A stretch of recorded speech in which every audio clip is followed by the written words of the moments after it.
What is happening, everybody?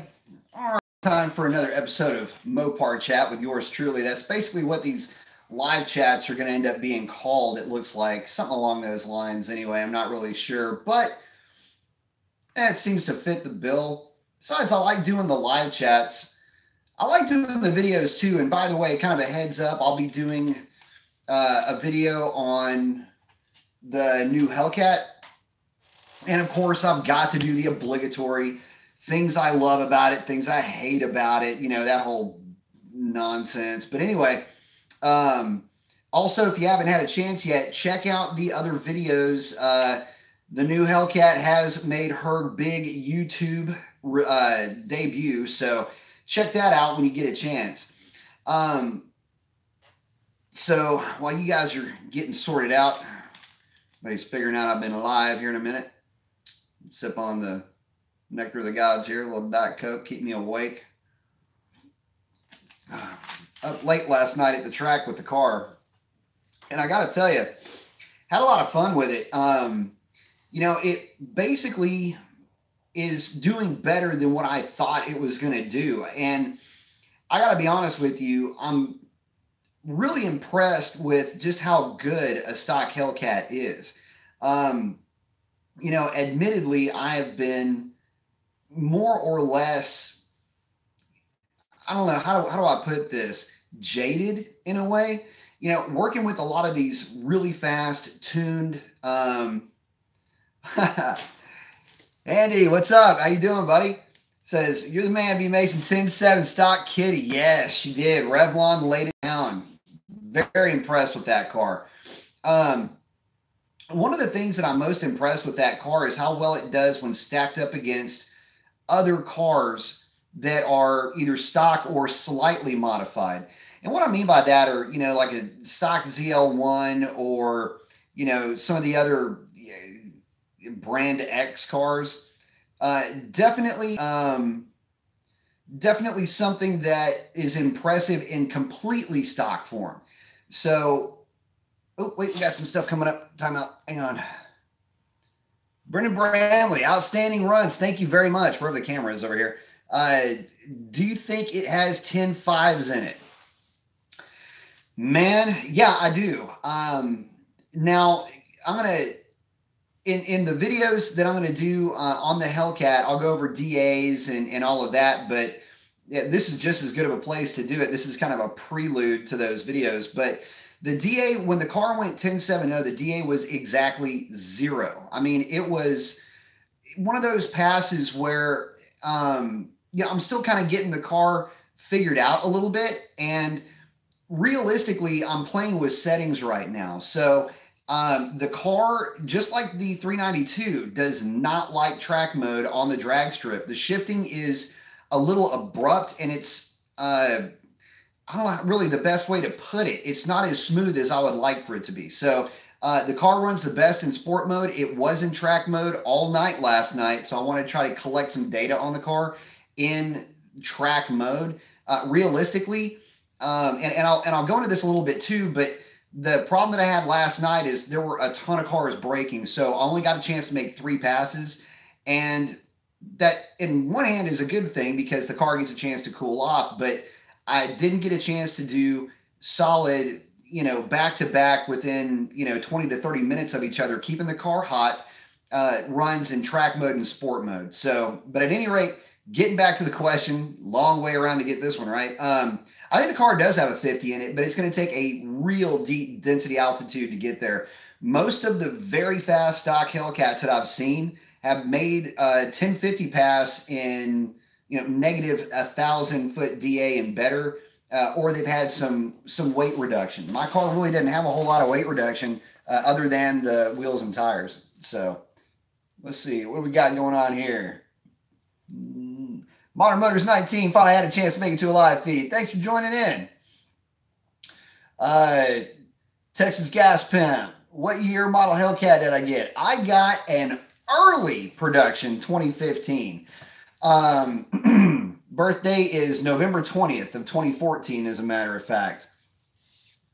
And the funny thing is there's some there's some funny little tweaks and features with the early production cars that I knew I was going to be getting into, but there's a couple of them that I'd forgotten about.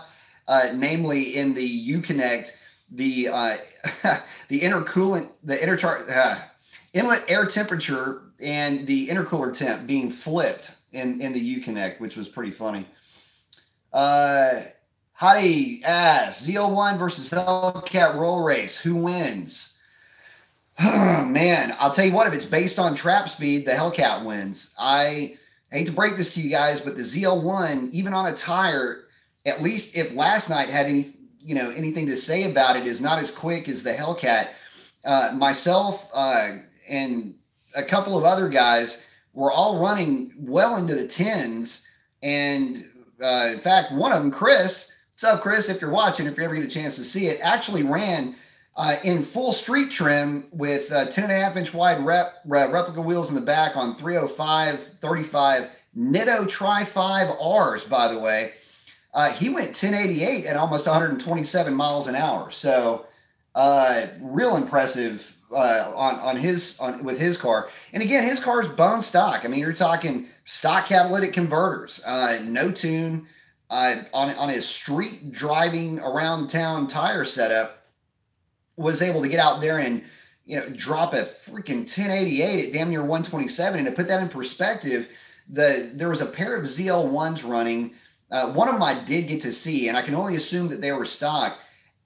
Those cars were running low 11s, 1130, maybe 1120 at about 124 and change. So depends on how deep you want to go into that roll race, but for a good portion of that, if the ZL1 could muster enough steam, whether it's through aerodynamic advantage or weight advantage, I don't know if that would help you too much up top, but that mile an hour would be way up into the stratosphere before that ZL1 would have a chance to catch it. It just seems to be at least what we were seeing last night at the drag strip. And from what I saw, that ZL1 was getting out just fine. There wasn't any wheel spin or anything like that. That thing was coming out of the hole like a freaking gunshot. So very, very similar, but still just not quite as quick as a Hellcat. But then again, when you're talking about 124 versus 126 as far as trap speed and, an 11.3 or an 11.2 versus a 10.8 or a 10.7, those cars are very, very well matched. And in many cases, that could end up just being a driver's race. So just keep that in the back of your mind. But that's what we saw at the drag strip last night. Don Powers, first like, just got here. I like it. Thank you very much. What? No reaction times? Well, in the videos, you'll see the scoreboard will show the reaction time of the passes. And so I was running in the let's see, I think I went I don't even have my time slips with me. But I was running 017 was the reaction time on that turbo truck. Basically, I'm with the Hellcat, I've been playing more with reaction times only because I really wasn't worried about it before with the SRT. But the friends of mine that I race with, we're all very competitive. And for us, it's a driver's race. So we got to whittle that tree down. When I raced Chris, by the way, I was an 013 red light. So I was trying to cut a perfect light on that pass and didn't quite work out. Let's see. Swamp. What's up, B Mason? How are you doing, man? What's your thoughts on gold wrapping air intake or heat wrapping headers? Any performance gains? No, not really. The reality with that is you'll see a lot of that in land speed record cars. You'll see a lot of that with guys that are doing endurance racing. But for drag racing or street use, it's really not going to help you out all that much. There's nothing wrong with doing it. If you feel like you want to give it a shot, I say go for it. But for the setups, at least with the Mopars, you're not really going to see a huge gain there. If there were any real gain to be had, it would mainly be in the staging lanes, trying to keep heat out of and from soaking into intake parts. But with the Hellcat, it's not going to do you any good because you've got about a 70 or 80 pound chunk of aluminum sitting right on top of that engine that's just heat soaking. Let's see. Top All, what shampoo do I use? You know, I don't really typically use shampoo. It's not necessarily a thing that I need to keep around the house for me. So typically, I don't use it. I'm assuming you're asking, you know, what shampoo do I use? Because whatever I was using clearly didn't have any Rogaine, and it also probably you're probably, you know, worried that it may do to your head what it did to mine, which is all my hair fell out. So I don't think that was necessarily a hair care product induced follicle release by my scalp, but who's to say? But when I did have hair, I used all kinds of different stuff. Let's see. Black White Charlie. Hey, B Mason. Hey, Black White Charlie. How much power do the newer 5.7 with the 8 speeds put out on the dyno based on what you've seen? Almost every single one of them puts 335 to the rear wheels. I haven't seen any that have put much more than that. Every once in a while, you'll get one that'll make a lottery pass somewhere around 345. The 5.7 is actually a pretty killer little engine. In fact, it's one of the few engines that, because of the fact that it's the corporate V8, modifications do well with it. You know, going with a set of any header will do, because you're dealing with a terrible log style manifold on that. Getting rid of the suitcase style exhaust on that thing will free up weight, number one. It will also help you pick up a little bit of power as well. You know, modded with a tune, I mean, you can safely get it up to, you know, 360-ish, 365 on a Mustang dyno. If you go with a cam, you know, I've seen cam cars get up around 380, 385. So yeah, a lot of it depends on really what you're aiming for with that car, but you can get them real close to 392 numbers in terms of horsepower. But the reality is that bolt-ons on a 5.7 wake it up quite a bit, give it a nice, not an all-out set to kill tune, but you know, a good, decent, conservative tune with an aggressive transmission tune, and that thing will be all right. I love 5.7 cars. Hattie, thank you very much. I appreciate it. Thank you very much. I appreciate that a lot. Hattie in for a donation to the cause. Thank you very much. I'll be going towards the drive shaft, by the way, which I'll get to in the video on the Hellcat. Some of the questions that have come up, you know, is, yeah, the car did run a 1070. It was in the 1070s all night. I'm still a little bit of a sissy when it comes to launching that car, only because the DA right now is real low. Temperatures are very low. The car doesn't have any miles on it to speak of. I mean, it only has like 6,000 or 6,200 miles on it. But even at that, it's not really a mileage-based thing. I'm really more concerned with breaking a drive shaft with the car making the kind of power that it's making, even stock, but in these density altitudes. It's definitely not out of the question in terms of a possible issue. This freaking chair, man, I swear. But that being said, I'll get into that in just a little bit, but it's one of those things where you just have to, you know, kind of take it with a grain of salt. But yeah, I guess almost getting back to that question, do I think it has 50s in it? Oh, it's got 50s in it. That's coming for sure. I hope. Maybe. Scat Pecker SS. Who do you think wins? This is coming from Hottie. Man, I tell you what. God, this, okay, so listen, guys, not to sound like, you know, I'm flying the Mopar flag with blinders on, but I haven't, with my SRT, I never lost one race against a Camaro SS. Now, that's not to say that, and I'm talking about mildly modified. I'm not talking about heads, cam, intake, headers, whatever. I'm not talking about some full built thing running on E85 or race gas or something like that. I'm talking about mod for mod. I never lost a race to a Camaro on the drag strip, and I never got into a tussle with one on the highway. But I got to tell you, they're eerily similar with how quick they are, with the edge going to the Challenger, mainly because of how hard the Challenger comes off the line.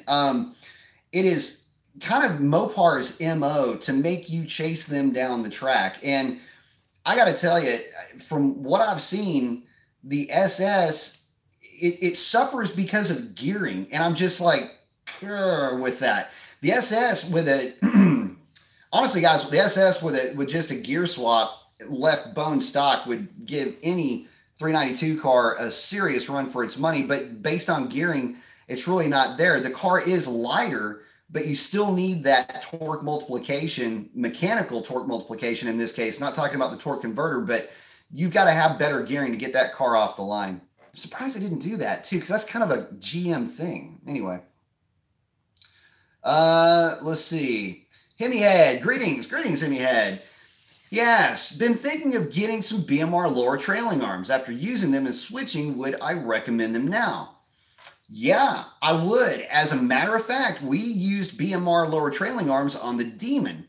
And I've got to tell you, between the diff brace and the lower trailing arms, I never had an issue at all with wheel hop, even on the street with that car. So, obviously there's going to be some, residual wheel hops. It's an independent rear suspension car, so things are still kind of moving around in there a little bit. But I have to say, BMR makes a good product. They're a great product for the price.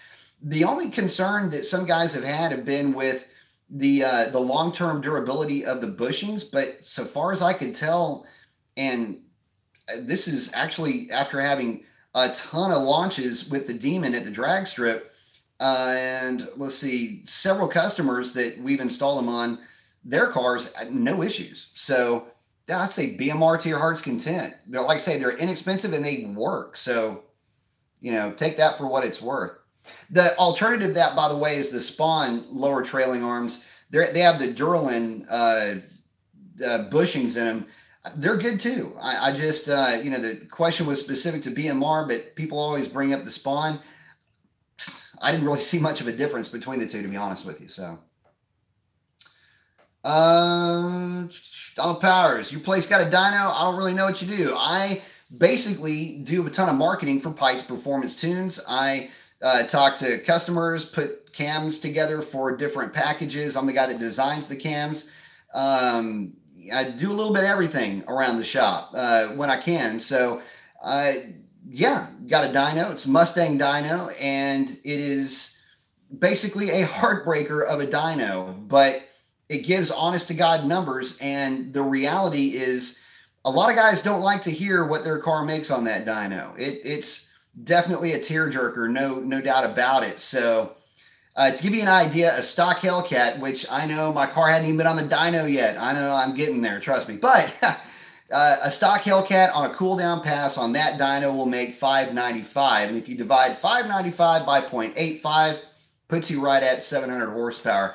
We're running with SAE corrected power numbers, and we're running that dyno in wheel sensed mode as well. So we're not trying to give a halo number. That dyno is there as a tool, by the way. It is no different than a wrench or a flashlight or an anvil. I mean, it's literally there to load the car up, put it under a heavy load as the vehicles are being tuned. And without that dyno, you cannot get solid data on partial throttle fueling, partial throttle timing, low speed spark knock, which you'll find in the knock retard tables when you're doing data logs. You can't get there with the dyno that's not a load bearing dyno. And because you can vary the load on that dyno, I can take any car and put about 5,000 pounds of load on it, hang it at partial throttle, and you can dial the tune in a way that you just can't in other ways. So anyway, that's what I do for Pikes Performance. And it's P-E-I-T-Z, by the way, not Pikes. It's Pikes. It's his name, Alex Pikes. Greg Fitch says, I noticed all my 392 Challengers and my Hellcat every once in a while puffs white oil smoke at startup. Thoughts? Hemi puff. That's what it is. So what happens is it's unique to Hemis, and to some Coyote engines will do this as well. The runners, as they wrap around, the top of the cylinder head is flat, not at an angle, like at a 90-degree angle like you would see in like an LS car. They're actually flat, and just underneath there, the intake valve, well, technically it sits like this. Oil, and this is why guys will put catch cans on these things quite often. As the PCV valve circuit is open and the valve is open and letting everything circle through there, oil will collect on the outside runner or outside edge of the runner, and it'll actually drip down and pool just a little bit on top of that intake valve. It's not that big of a deal. You'll notice it a lot if you turn the car off and let it sit for about 3 to 10 minutes and then fire it up. Basically on a hot start. Sometimes you'll see it after you get gas. You fire it up, it'll just go poof, and that's about it. That's what it is. It was just some residual oil that had been dripping down off of the runners onto the intake valve. So hopefully that answers your question. Absolutely nothing to worry about. It's just kind of the way it is with a Hemi. Let's see. Black on white Chally. Cold air intake and a catback exhaust made a difference on my car from stock, and I got no tune. You know what? I've actually seen that. Depending on the car. If we're talking about a 5.7, it will absolutely make a difference. 5.7s are just choked from the factory. And, I've got thoughts on that. I mean, you're putting the 5.7 up against the 392. It's, hell, the 5.7 is really a 400 plus horsepower engine from the factory. They just neuter it. Obviously, it's the corporate engine, but, it's kind of hard to sell a 485 horse 392. If they really did jazz up the 5.7, it technically should be around 420 horse if they would do just a couple of just minor things to it. But they don't. So you got to do it on the aftermarket.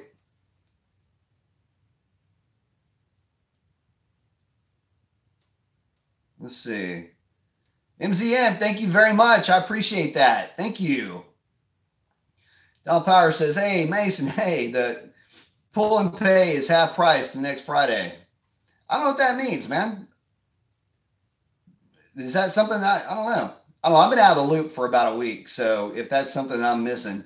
Speaking of which, I'm still trying to put that track day together. It looks like it's going to be January 19th. So once I get that going, I'm going to try to get some live video going from that. That'll be coming up in a couple of months here. So hopefully we can have a little bit more fun. Last year we had a ball with that, so we're going to try to recreate that again this year. Let's see. High Octane RT, just in time. Interested in your thoughts on the drive shaft. I have, for the Hellcats, it's kind of a big deal. It's not so much an issue with the car until you get into situations where you get wheel hop and you get that ratchet action, that impact wrench action on that drive shaft. And what'll happen is it'll start to fatigue and it'll just kind of twist. In terms of actually making more power to the rear wheels, it won't. In terms of improvements in quarter mile time, don't expect anything. It's just not going to be there. But if you're looking at it from the standpoint of a durability modification, that's where the thing really shines. It means you can stall that thing up as high as you want. As long as there's enough bite on the track, she'll launch and not have to worry about twisting the drive shaft. So I'm admittedly not launching my car very hard right now. I'm coming out of the hole at about 12 to 1300 RPM and just kind of rolling into the throttle very quickly. I'm not just matting the throttle. The main thing to consider there, though, is the cost and who you're buying the drive shaft from. So in this situation, you get what you pay for. I'll just leave it at that. Brennan Bramley asks, have the issues been worked out with the flex fuel tune for the 392 yet? Unfortunately, no. It's not there yet. There is still some, and when I say it's not there yet, it's not where it needs to be yet. The reality is that there is plenty of the ability to do a flex fuel tune in the stock ECU. It does require bringing in other parameters from other operating systems.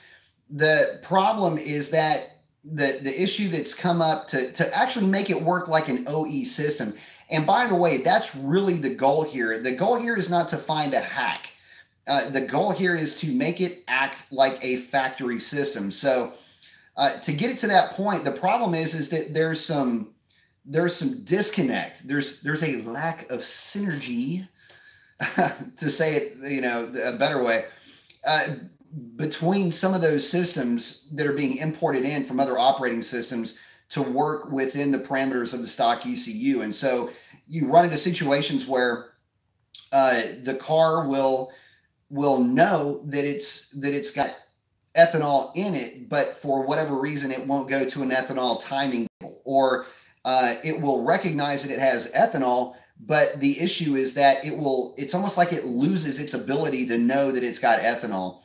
A lot of it has to do with the fact that there are adaptive strategies in the tune for fueling that initially will trigger that recognition of the 85, but it will actually learn its way around it. It's kind of weird how all that stuff works. If you're working with it on a regular basis, it's incredibly frustrating. There is development though on HP Tuner's part to try to get all this stuff worked out to where it's a seamless operation. I'm not sure if they're going to make it work with a GM style flex fuel sensor, or if they're going to do it through knock sensor the way that the Demon does, or exactly how you can go about doing it. The problem there.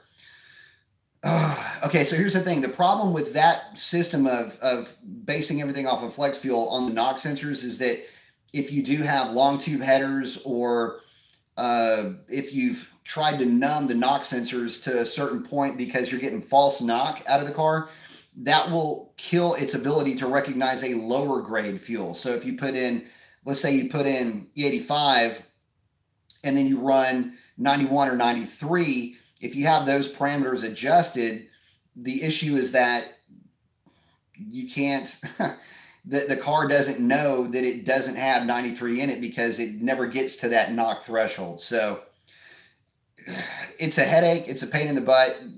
But long story short, they're working on it. Let's see. Swamp says, thank you for the answer. Have I ever met up with Speedy from Speedy's Garage? No, I haven't actually. If I'm not mistaken, he's run a 10.6 and a stock Hellcat with a drag pack. No, I'd love to visit with Speedy from Speedy's Garage. I know his work well. He seems like a really good guy, and he knows his stuff for sure.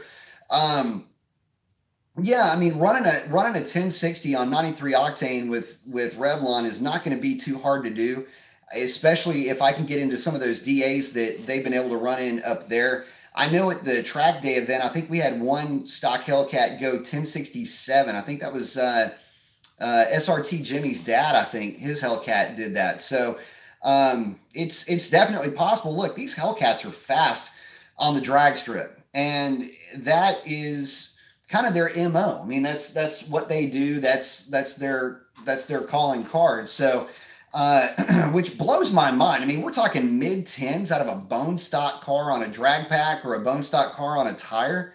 It's nuts. But no, love to visit with Speedy. That guy knows his stuff, and definitely, definitely would love to pick his brain about some things. I mean, he's had his car for a while, and so he definitely knows how to get that car down the track.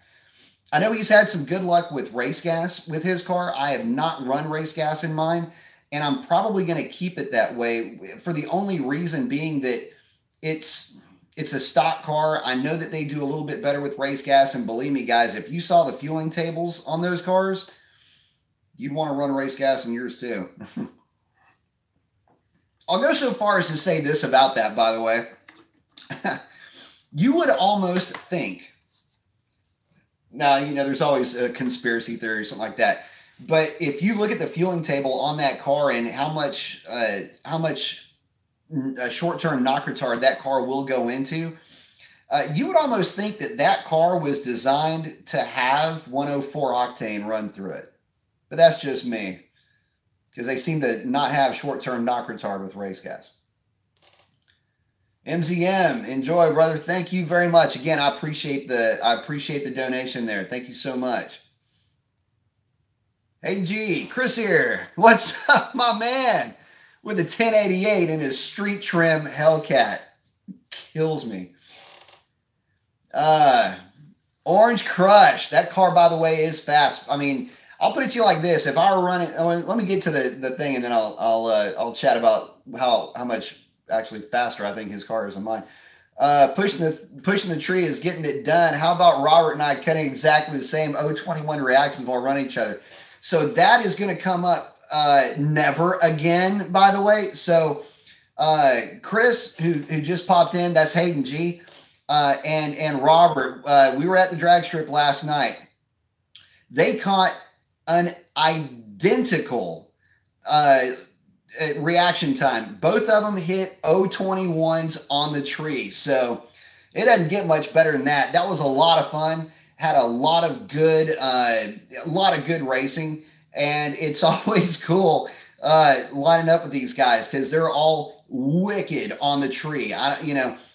For Robert or Chris to cut a 0.1 anything, let alone a 0.2, is ultra rare. I've got to make sure that I got to make sure I'm on my game when I'm running with those boys. So, but yeah, no, Chris's car, it's a Go Mango Charger, gorgeous car, sunroof car at that. And that car in straight up street trim ran a 1088 at just about 127 miles an hour. So that blows me away. I mean, that car is just impressive to say the least.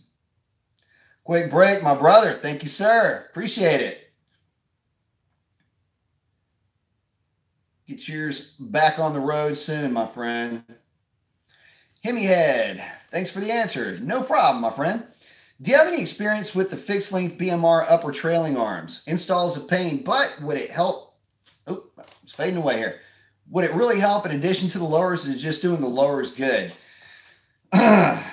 No, I don't have any information to give you on the BMR uppers, but I have plenty to give you on the Spawn uppers. And speaking of Chris and Robert, they're actually the ones that gave me the tech tip on how to install those with cutting the head of the bolt off on those front trailing arms. If you're asking, do I recommend them? No, just no. Don't even leave the lowers. Go the lowers. Save yourself a bunch of scars on your hands like I've got. Don't do it. You'll want to. No. I'll take it back. It probably helps a little bit, but I didn't notice a huge difference on my car. And keep in mind, the Demon has the exact same rear suspension you do as stock. So, point to ponder. 728 Autos, what's up, man? What you doing? Hopefully I'll be up in Dallas sometime soon. I need to get up there and hang out with you guys. Let's see. Jason Leonard, off topic. I don't trust this Pennzoil natural gas oil. I'm rocking 040 AMSOIL. Man, I tell you what, there's a few guys that are a bit on the fence with that. So to give you an idea, just in terms of chemical engineering on the natural gas, it's just another way to pull base stock. That oil is actually really good. The one thing I like about the Pennzoil is that at 100 degrees Celsius, it has a viscosity, I believe, of 14.3. As opposed to the Mobil 1, whose viscosity is around 13.8. We're starting to split hairs here. That's in terms of viscosity numbers, that's not a huge variance. I wouldn't worry too much about it, but if you're running AMSOIL, keep running AMSOIL because you cannot go wrong with that stuff. Howdy asked, what are the basic mods you can do to a Charger 392? Seems like barely anything gets these things up on power, considering a Hellcat airbox, runs the air through the grill. Is that a mod that's worth it? Actually, it is, for a couple of reasons. One, it keeps you involved in the car, not to mention the fact that it is a direct shot of air into that airbox. Just in terms of how my car reacted with the Hellcat airbox and the Challenger, it worked out really well. I will say this, though. Don't expect huge gains from it. Just know that you'll have a little bit cooler air charge for most of the time. If you're taking the car to the drag strip, it will help a little bit. just in keeping it cool, especially at the big end of the track. But that being said, anything is better than an open element filter in your engine compartment. I don't care who makes it.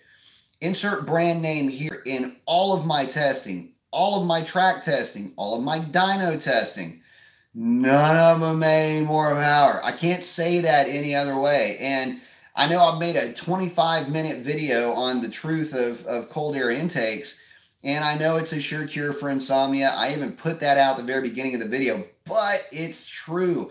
I haven't seen any real gains. Now, that being said, on a dyno, some of those products can make more power only because they're sitting out in an airstream with the hood open. On a naturally aspirated car, intake air temp is significantly more important than it is on a supercharged car for reasons. All right. So when you start looking at the way that the naturally aspirated engine works, you've got to keep in mind that it is, as the car is driving down the road, a dynamic test is more important than a dyno test.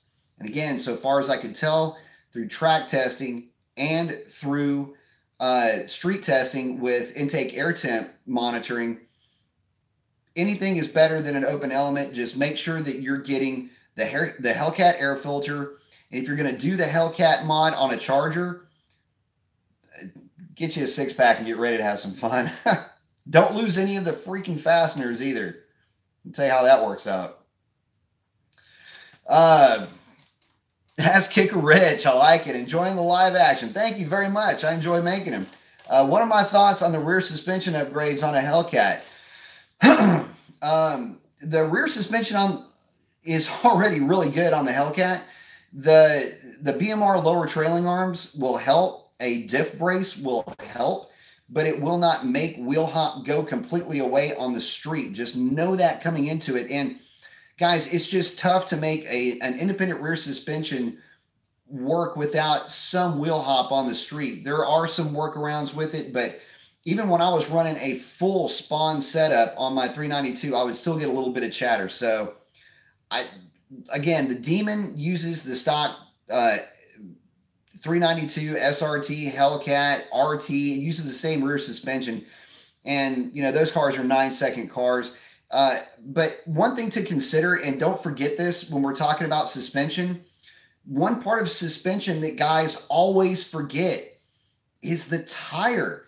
Your tires are in some ways more important than the suspension mods that you do to the car as a suspension component, because there is a certain level of flex and give both laterally and horizontally with that tire. So if you're running into problems with wheel hop or whatever the case is, check your tire pressure. Make sure you're not too low on tire pressure. That's where a lot of guys go wrong. They get the impression that if they keep lowering the tire pressure, it's going to help the car hook better. That's not necessarily the case. In fact, on an independent rear suspension car, you want to try to have a contact patch that is even all the way across, just like you would in a solid axle car.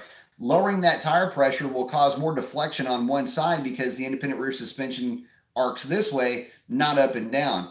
So in knowing that, if you've got too low of an air pressure and that tire is kind of folding up a little bit, then it's gonna basically be uneven. And when it's uneven, as opposed to just rolling through its arc on a standard pressure, you'll get that tire chatter because you've got literally different levels of grip on the tire as it's spreading out across, as it's dynamically moving when it comes under load and the car squats. So anyway, what was the question again? Damn, I can ramble on about nothing, can I? Let's see. MZM. Good question. Is the 6.4 SRT engine direct injection? No, it is still port injection the way that it should be. Now, that's not to say there's anything wrong with direct injection, but direct injection does need to be paired with port injection, at least at this time, to keep deposits from forming on the intake valve. Ask any LT400. Scat426 says, what's up? B Mason, what's up, Scat426? How you doing? Let's see. What is that? Vince? Man, I can't. It says Vince something.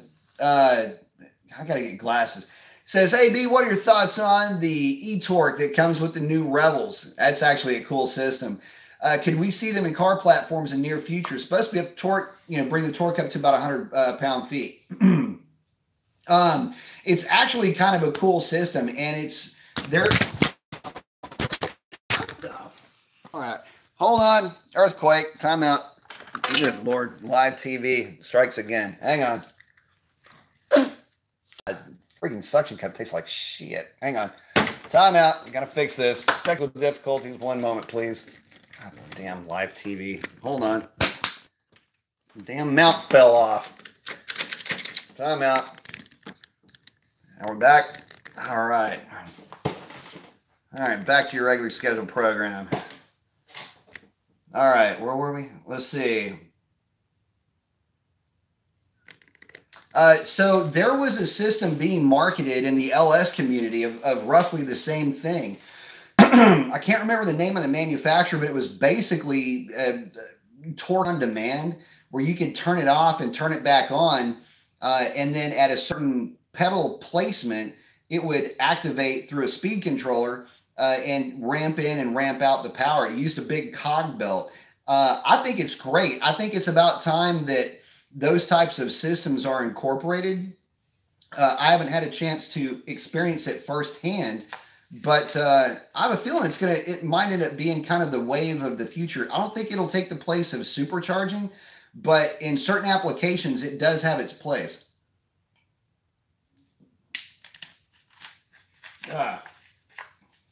Let's see.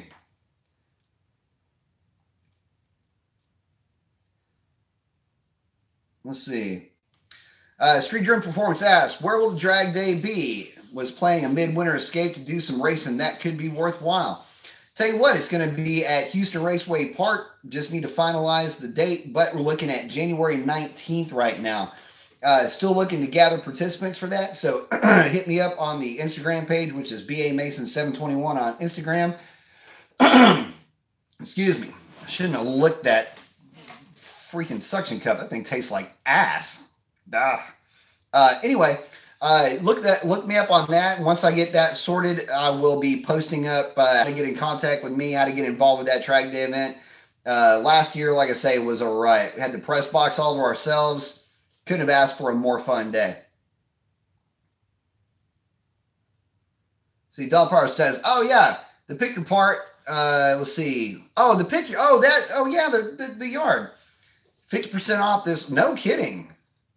Dude, if Pick Apart is running 50% off, I need to collect some, I got to collect some parts. I got to do some manifolds here. So that might be a good opportunity for me. Swamp asks a good question. What is the better platform to run nines? Hellcat or Gen 3 Viper? Hellcat, Hellcat, Hellcat, Hellcat, Hellcat, Hellcat, Hellcat.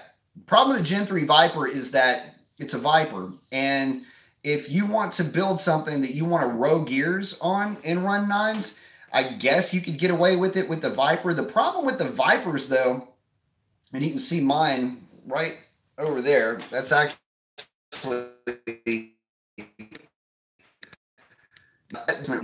was that, 2003, 2005? That was my ACR. The Hellcat is just a very, man, this thing's all crooked now. Shit. Gravity gets me again. The Hellcat is such a well-sorted platform right now. And, I mean, you are literally an E85 tune, injectors, pulleys. That's about it.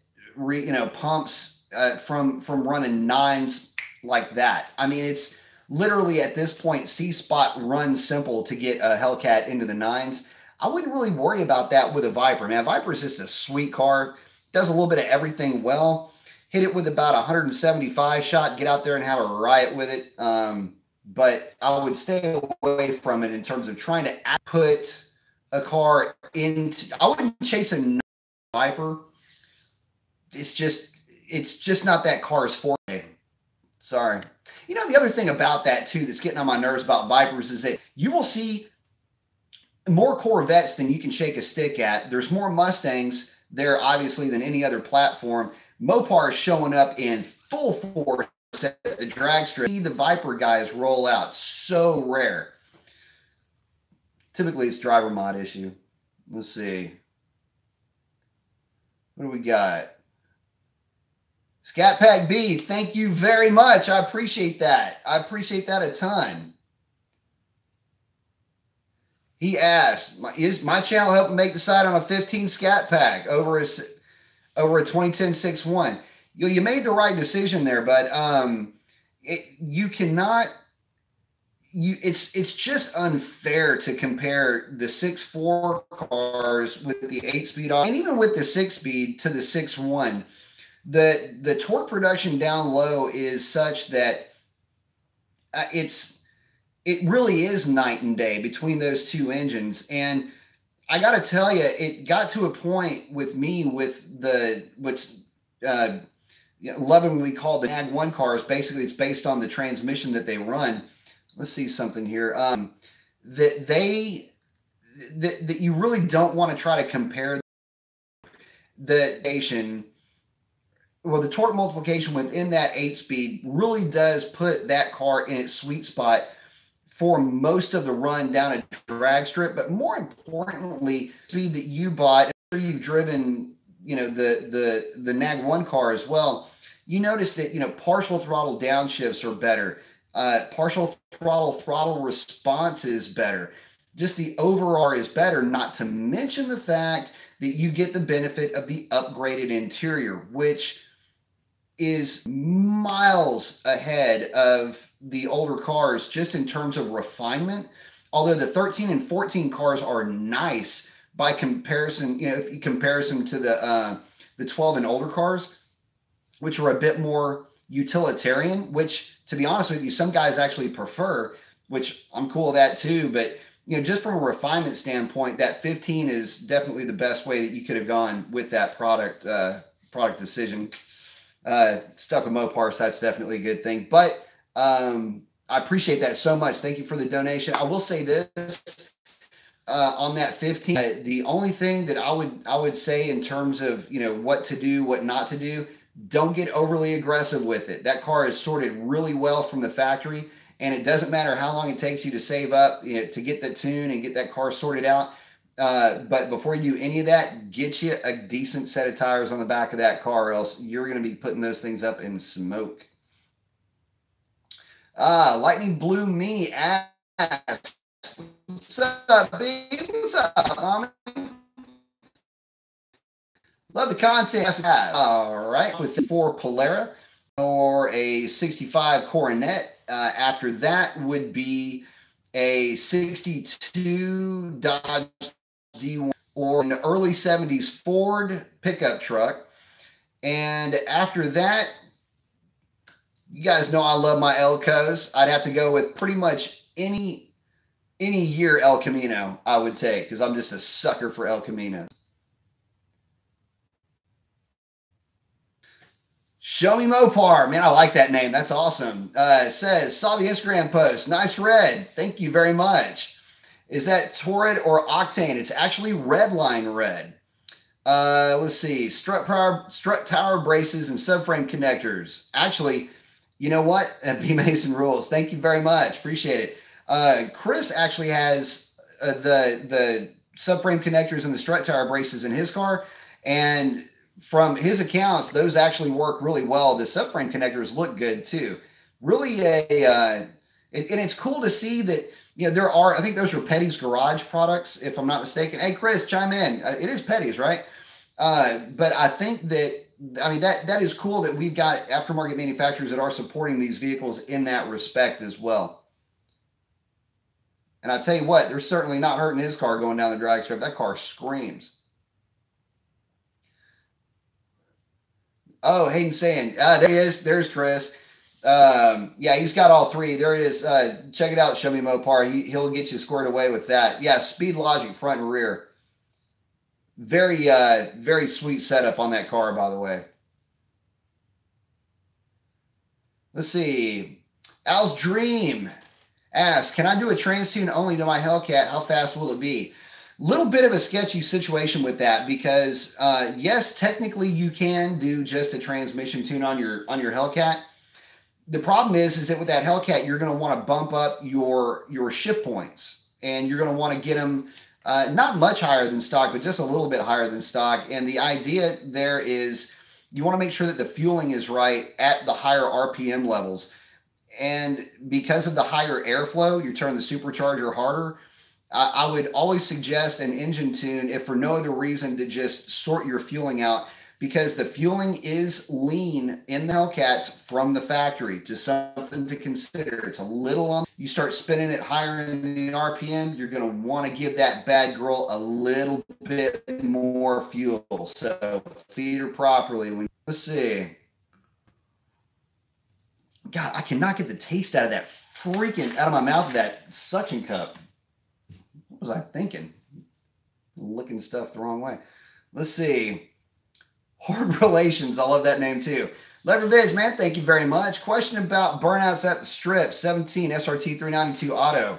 Nice. Installed the taser, so I have a line lock. Running MT drag radials. Can't seem to get a solid burnout. Any tips? Yes, couple of tips. One tip that Chris had to teach me on this, because I recently put one of those in my car too.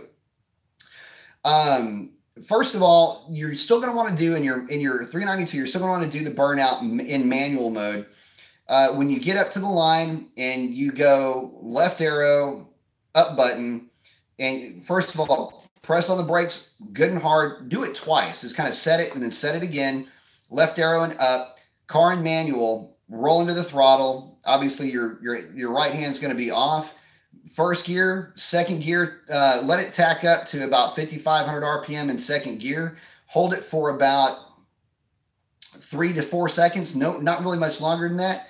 Let off on your button and then roll out of the throttle. Let the inertia of the tires bring you forward. Burnout complete. Time to go hurt some feelings. Ass Kicker Rich, thank you very much for the donation. Thank you so much. It means a ton to me. Thank you for that. You know, it says thanks for the advice, and I'm saying thank you very much too. So much. It means a lot to me, guys. It really does. It helps me a ton. More than you know, as a matter of fact. YouTube doesn't pay what it used to.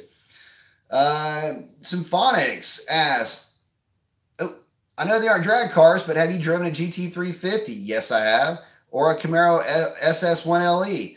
I've driven the 2SS Camaro, and I've driven the GT350. I have a lot of mixed feelings on those cars.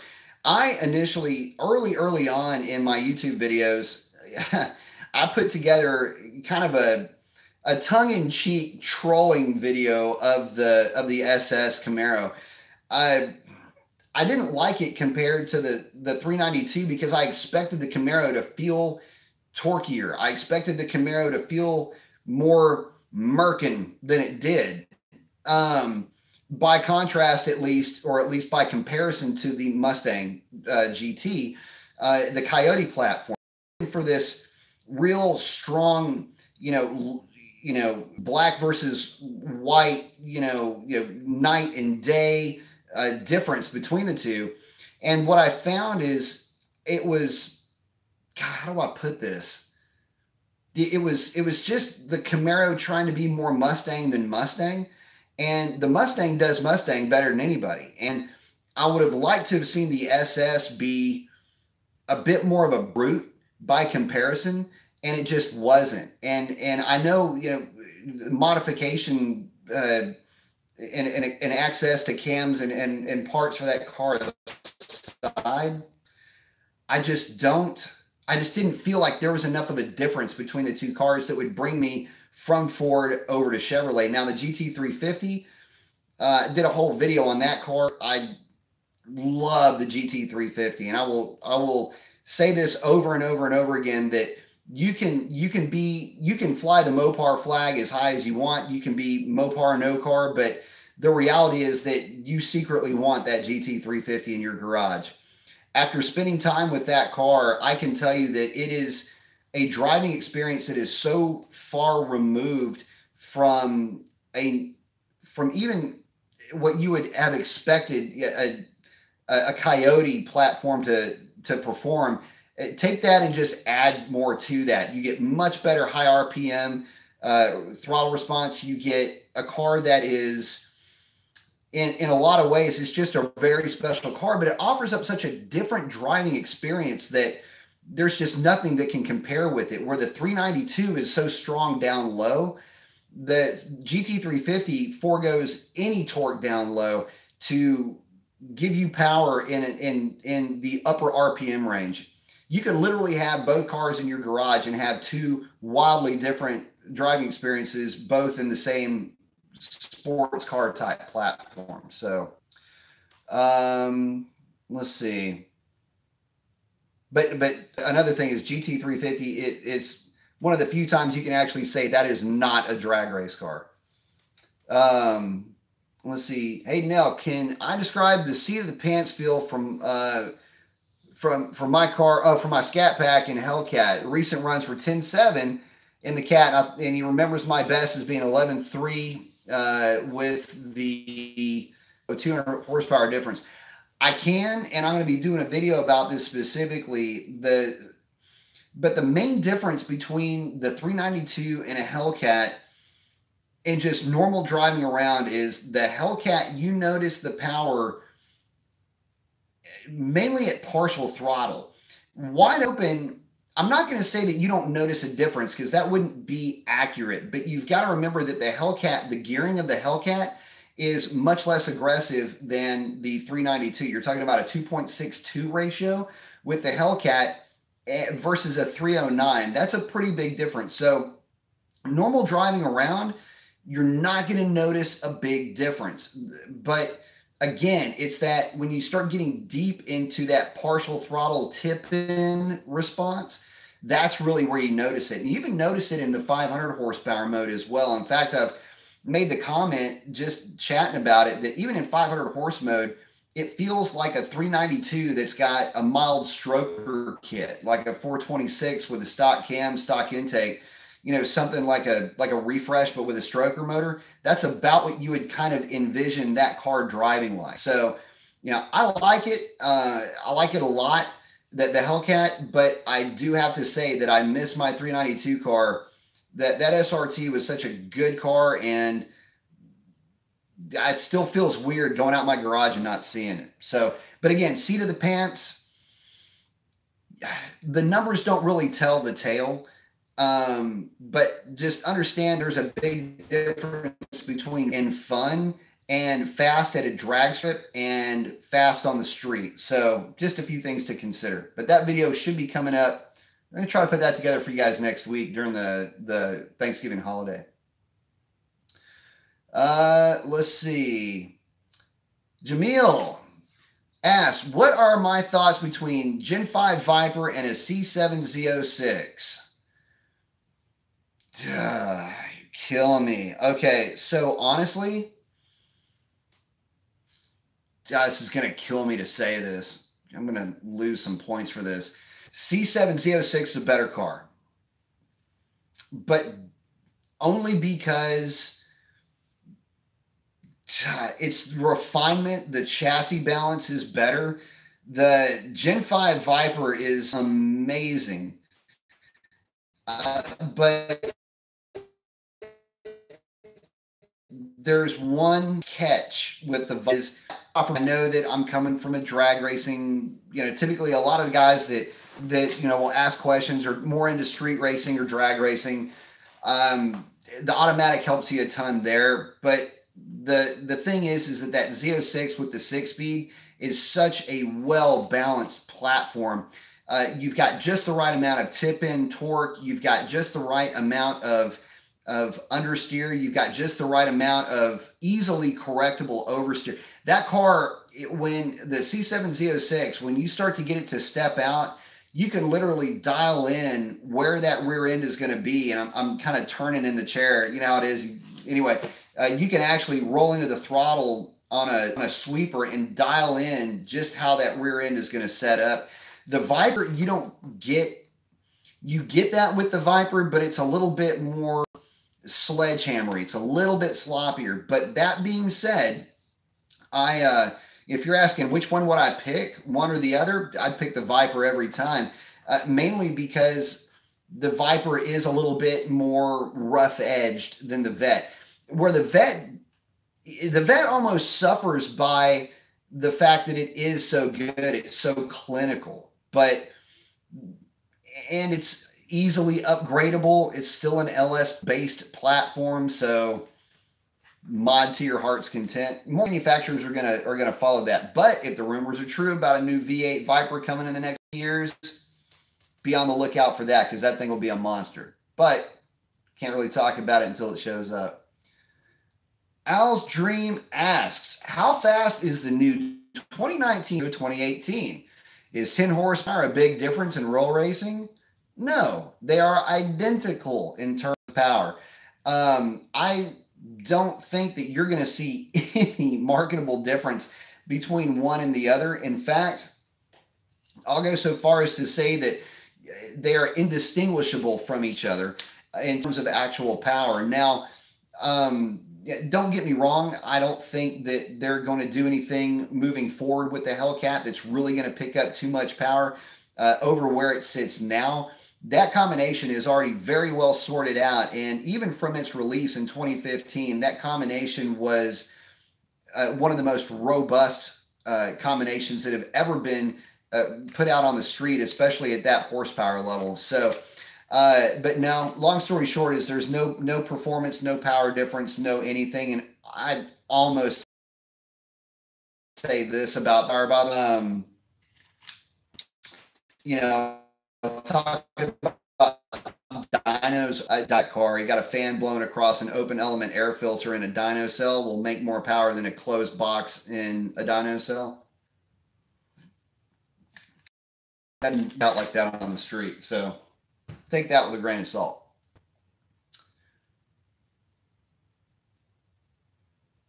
Let's see. Oh, messed up here. Don Powers called You Pull and Pay next Friday. I'm close to the place. Man, I tell you what, you get out there and find some 6.4 intake manifolds, you hit me up. B5 Hemi. Hey, what's up? What's going on, man? What's happening? Let's see. Oh, Hottie says his buddy beat 10 scats in a row with the black key on roll races. Two cars plus every time. That 500 horsepower really isn't 500 horsepower. So here's what I need you to do. Go over to RP Productions page and watch some of his videos from his old Hellcat at my track rental event. We raced his car in 500 horse motor. I spun on the launch on that, and it killed me because his car ran like an 11.4 or 11.5 in 500 horsepower mode. And there's in one of his videos, you can hear me going to 500 horsepower, my ass. No, that car, it is a legit 500 horse, but the torque production is higher. So, but yeah, that car is a lot of fun in that mode. Hemi Head, thank you so much. I appreciate it. Thank you very much for the donation. He says, love your tech talks. Thanks for sharing your knowledge and experience so candidly. That's what I'm here for, guys. I'm here for y'all. He says it has helped him set up his 18 Scat Pack with the select bolt-ons and got a 4.1 0 to 60 with a stock tune. No kidding. That is screaming for the stock tune. I tell you what, it's one of the things about the 392 cars is they're so good at teaching throttle modulation, especially when you're doing the tests on the street. And even with a drag radial, it's not a guarantee that you're ever going to dead hook. And that's one of the things that I'll be talking about in that video, which will probably be in my true two-form long-winded fashion. But one of the things that I love so much about my 392 was that in rolling into that throttle, the translation through the chassis was always so good. And you knew when it was going to break loose, and even if you tried to press it just a little bit, you knew that upshift was coming, and it turned into, a good challenging exercise to roll into that throttle to make it bite just enough to carry the gear to its shift point, and then let it hit that shift. The 392 cars, I mean, I'm always going to have a soft spot in my heart. I'll never be away from them realistically, but it just kind of, I don't know, it kind of stings to be away from mine now. It just, sad face. But got the Hellcat now, and I'm real happy with it. But the best advice I can give for the 392 in terms of the 60 out of it. Practice, practice, practice. Try to find you a spot that has good, solid. The fresher the better, but concrete, a concrete surface, not necessarily an asphalt, because she's going to light them up on asphalt. But the more seat time, the better, and really do make it an exercise to where you're practicing your cadence. You're roll into yoink or your one thou, or however you want to go through it in your head with how you how you base your timing with that throttle. But the more seat time, the better with that, for sure. So definitely get out there and learn it and play with it, because I'm always too is safety and education, continuing education and continuing training when it comes to racing or when it comes to playing with your cars. I mean, let's be realistic. These cars are not for the lack of skill set or lack of experience. Whether it is a new Mustang or a new Camaro, or for one of the new Mopars, out of this, get the cars out there, get it to an autocross track if you can, learn braking dynamics, all these little nuances, things like that. But more importantly, get the thing out there, have fun with it, play with it. Not get in any trouble. I know I got to say that. Anyway, you know what I'm going with this, man. Get out there and have some fun with it. Seat time is the greatest mod you can make, and it really does make being able to control the car and make the car do what you want it to do. Basically, it's like you're learning a musical instrument. It's just that the sound these things make, you can't beat. So, Chris Hayden chiming in. What's up, Hayden? CS1 gangster car. Is it a good car for 10,000? Yes, it's an awesome. If I could find a black one for 10 grand, I would probably freak out. Would it make a good muscle project? What would you do? Keep these vids coming. Thank you, sir. So yeah, it's a freaking awesome car. I actually at one point was trying to find a black one. I had a neighbor that had one, and that car is amazing. I love the SRT8 300s. I wish we had the 6.4 that the Aussies get and the guys out in the UAE get. Amazing, cool car. The 6.1 just looks classic though, man. That thing is just a sweet car. And as far as what would I do with one? I would leave it pretty stock. I wouldn't do too much to it aside from a tune, engine transmission tune, and that would be about it, really. They're already fun from the factory. I wouldn't take away too much from that, but I don't know. It's a 300, so you almost have to put a 100 shot on it, right? I don't know. It just seems like something I would do with that car. I love 300s, by the way. Jimmy, heard of the 6.1s dropping valves? Yeah, a lot of the earlier ones did, as well as the 5.7s, but it was like a bad run of cylinder heads. But in cylinder head machining, that is something that is taken into account with those earlier Mopar heads. And new valve seats should always be installed on those heads if any work is to be done to them. So keep that in the back of your mind. Toby Rama, what's happening? Says, I've heard that the Hemi V8 is being phased out in a few years. They most likely replaced by some sort of turbo V6. Those claims hold any truth? They don't hold any truth, at least not for the foreseeable future. In fact, Mopar and FCA, as a replacement for the LX platform, which is what our Chargers and Challengers are based off of, we're having some problems with making another platform work. In other words, the Giulia platform, which was the initial rumor, won't hold the V8. So they started looking at the Ghibli platform.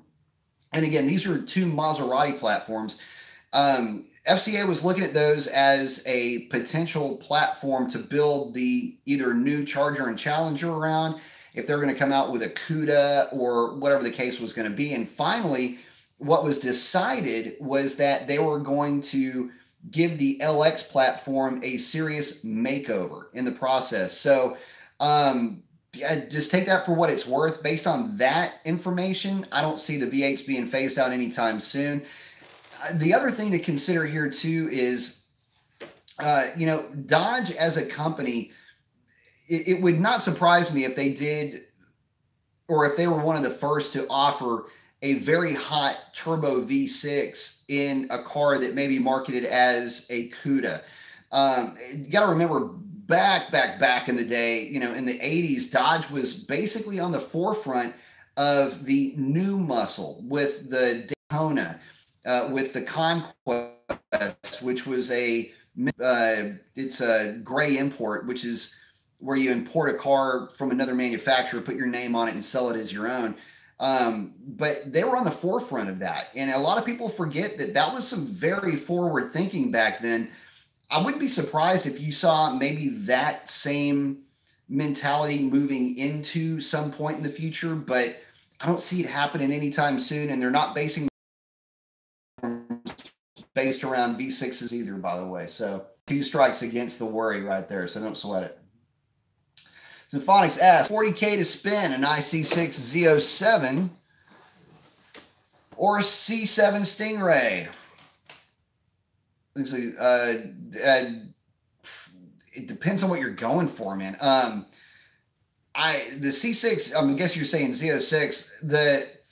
The issue that you would have with that car is that, of course, you got the exhaust valves dropping, stuff like that. I get it. I understand it. What I would, again, if you're going to have the car for any real length of time, get the C7. It's such a much better interior. The chassis dynamics on the C7 are that much better, and the car is just a much better balanced platform.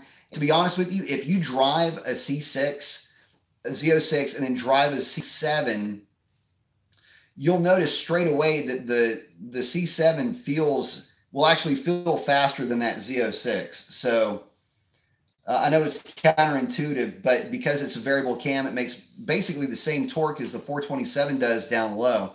So I don't know. If it's my money, I'm going to go with the newer car every time. Let's see. Al's Dream says that he put a K&N air filter in his stock Hellcat airbox instead of the factory one. Is that the K&N? Oh, is the K&N better? It looks like he's got a little voice to text here. It's about the same, really. So there's not a huge difference in terms of performance in a stock car between the stock Hellcat filter and a K&N. At that point, I say go with the K&N because it's, cleanable. If you're not using the car as a daily driver, then, no sense in worrying too much about it anyway. The K&N filter flows great, and it's a proven performer not only on a dyno but in real world conditions in that airbox. So yeah, I say let her rip. Don't worry about your K&N. You'll be fine. My only thing with that though is just know the right way to clean it. Make sure that you follow the procedure to the letter. Don't oversaturate it with oil. It's just not necessary. Just a light spritz of the oil across that on the facing side, not the back side, but on the top side of that filter is all you'll need. Let it soak overnight. Let everything soak in. Install it in your car. Don't just install it, stick it on, and then go run. That's where you can have some problems with it. So just giving you the heads up on that. Let's see. Bear with me here. Hemi Head says he's keeping his naturally aspirated, but for those who go forced induction, is it an easy swap to put a Hellcat ZF90 trans? No, it is not. He's asking if it's easy to put the ZF90 in lieu of the ZF70 transmission. No, it's not. There's actually some things that are a little bit different about it. My understanding is that The torque converter is a little bit different, and the length of the transmission is a little bit different. Now, it's not to say you can't get away from or away of that from drive shaft length and stuff like that. I haven't seen anybody swap in, swap a 90 in for a 70, but if there is a way to do it, I would love to hear about it, because that would be a fantastic upgrade for the 392 guys if something did go wrong with their HP70. Let's see, MZM as 10-speed Camaro or the 8-speed ZF SRT. You got to go 8-speed SRT, man. I know the 19 SS is going to have the 10-speed automatic.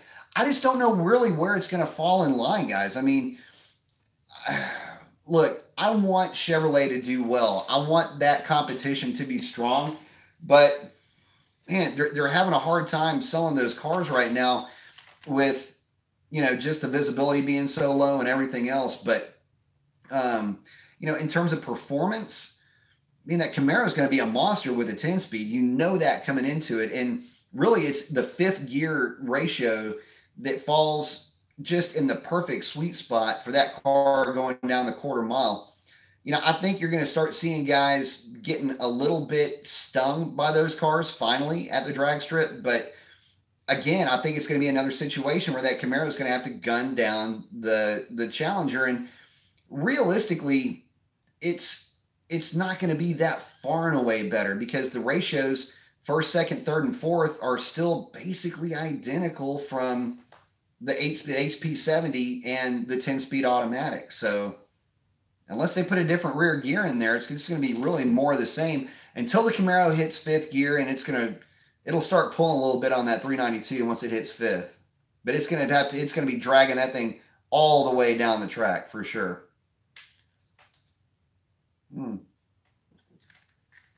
Swamp ass, thoughts on the LX all-wheel drive platforms? 60 foot, or is it worth the extra weight? Man, I would love to have seen them introduce maybe the TA in all-wheel drive, like a specialty car in all-wheel drive. In fact, when I had heard about the Demon back before its actual release, I actually thought that they figured out a way to make an all-wheel drive Challenger with that much power. Is it worth the extra weight? I don't know if it is in this platform, because the car is already pretty heavy as it sits. And if there's any question about is it worth the weight, all you got to do is look at a Trackhawk or an SRT Cherokee, and I mean, they get down the road just fine. They're all-wheel drive as well. With tasteful modifications, but it's still a very heavy vehicle, and it doesn't matter what power plant you got in it, you're still going to run into problems. So yeah, I mean, it'll help it if they ever did make something like that. It would help it, but it would kind of go away a little bit from the old school muscle car flavor that they're selling that car as. So just something to think about. I'd say go with the SUV and get the added benefit of being able to, haul your friends around while you're hauling ass. Vince checking in here. Diamond Dozen Camaro or rare now discontinued 392 SRT 8-speed. Your guess is correct.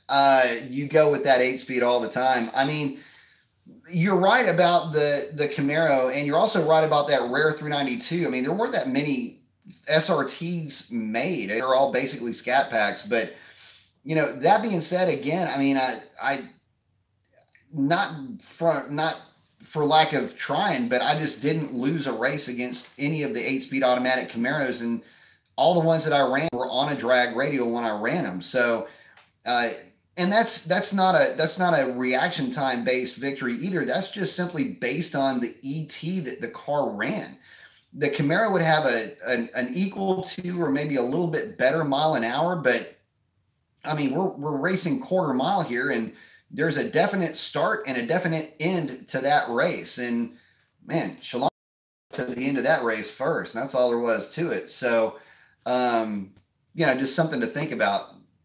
If you're contemplating one versus the other, just stick with the Mopar. And for a little, just a few minor modifications, that thing will put a hurting on pretty much anything it rolls up on, especially some Hellcats, by the way. I used to go sniping after Hellcats with mine. Michael Corleone asks, is it wise to mod a lease car? No, it is not wise to ever modify a leased car. Main reason for that is you don't want to void the warranty on something that isn't yours. So just keep that in the back of your mind. I've known guys that have done it and have gotten away with it. I would limit modifications to a lease car to, wheels and tires, air filter stuff. But I wouldn't necessarily move everything and sell it after you turn the car in, unless you plan on buying the car after the lease. If you fall in love with it during that amount of time, throw a ring on it, have some fun with it.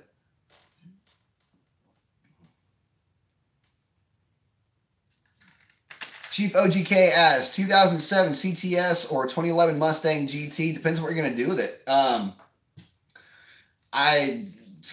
2011 Mustang GT, good car, good platform, good place to start, but good luck finding one in good condition. You got to remember, those cars were inexpensive when they were released. A lot of guys got them and beat them mercilessly. I mean, they were literally beating those cars like a rented mule. So if I had with the CTS, you're guaranteed to not have any problems with that car, in comparison to the Mustang GT, which you just don't know what kind of problems you're going to run into later on with it. Toby Rama, and use that work like the Windows Mustang, or which can easily tune without a laptop. You can, HP Tuners makes the Intune, which holds several in one that you can swap to.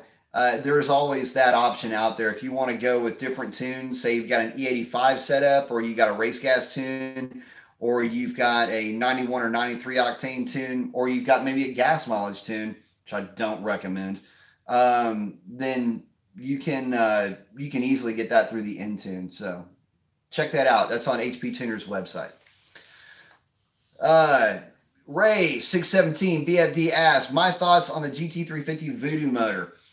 I mean, what's not to love about that engine? It makes a boatload of power. It's limited only by your imagination in terms of power that you could probably make with that thing. The only problem with it is it's in a car with gearing, rear gear ratio, here is what I'm talking about, that does not match the power band of that engine. And so, that car gets a bad rap for feeling like it's kind of gutless down low. And I have to admit that, when I spent time with the GT350, it's one of the first things I noticed is that it just was not as punchy as a GT. Well, it's not going to be, it's, a higher RPM engine. So,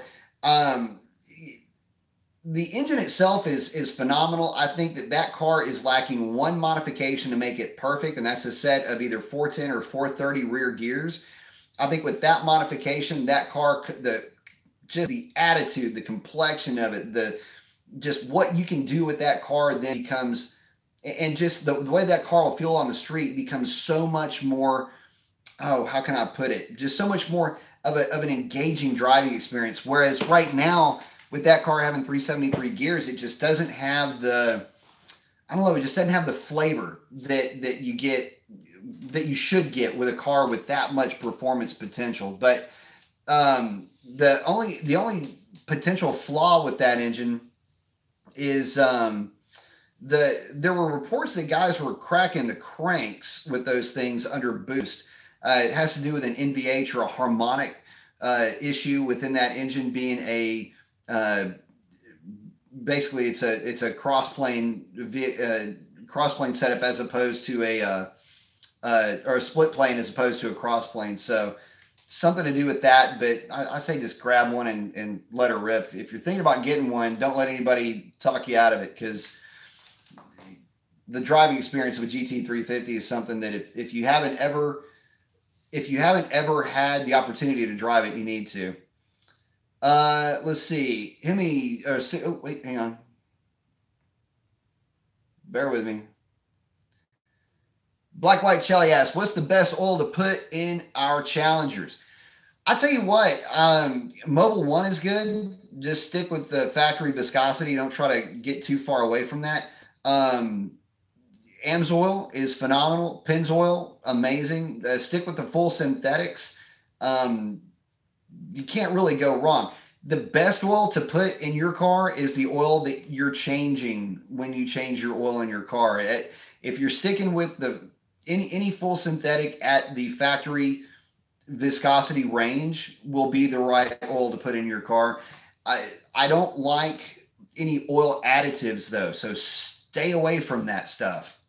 The modern synthetic oils have got millions and millions of dollars of R&D backing them up. I don't know that the additive companies can claim the same. And believe me when I tell you, it's a very close race between all of the major manufacturers when it comes to a full synthetic product of delivering the absolute best performance long term as well. So don't worry, don't get hung up so much on the oil itself. Just stay on top of that maintenance. That is far more important than the brand that you're putting into that crankcase. 6.4 Hemi Power asks, why so much disrespect on the Scat Pack Charger 392 especially? Man, I don't know. I really don't, because that car, especially the 392 platform, is what opened the door for the Hellcat, for the Demon, for the Red Eye. I'm not really sure that I see a whole lot of disrespect for them, other than people will say, well, they're heavy. And all I can say to that is, well, why is it that that heavy car just got through showing you its taillights for an entire quarter of a mile?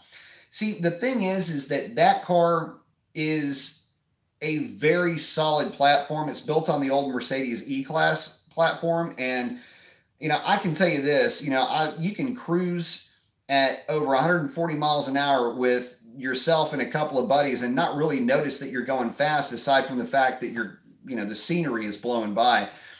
I'm not really sure why.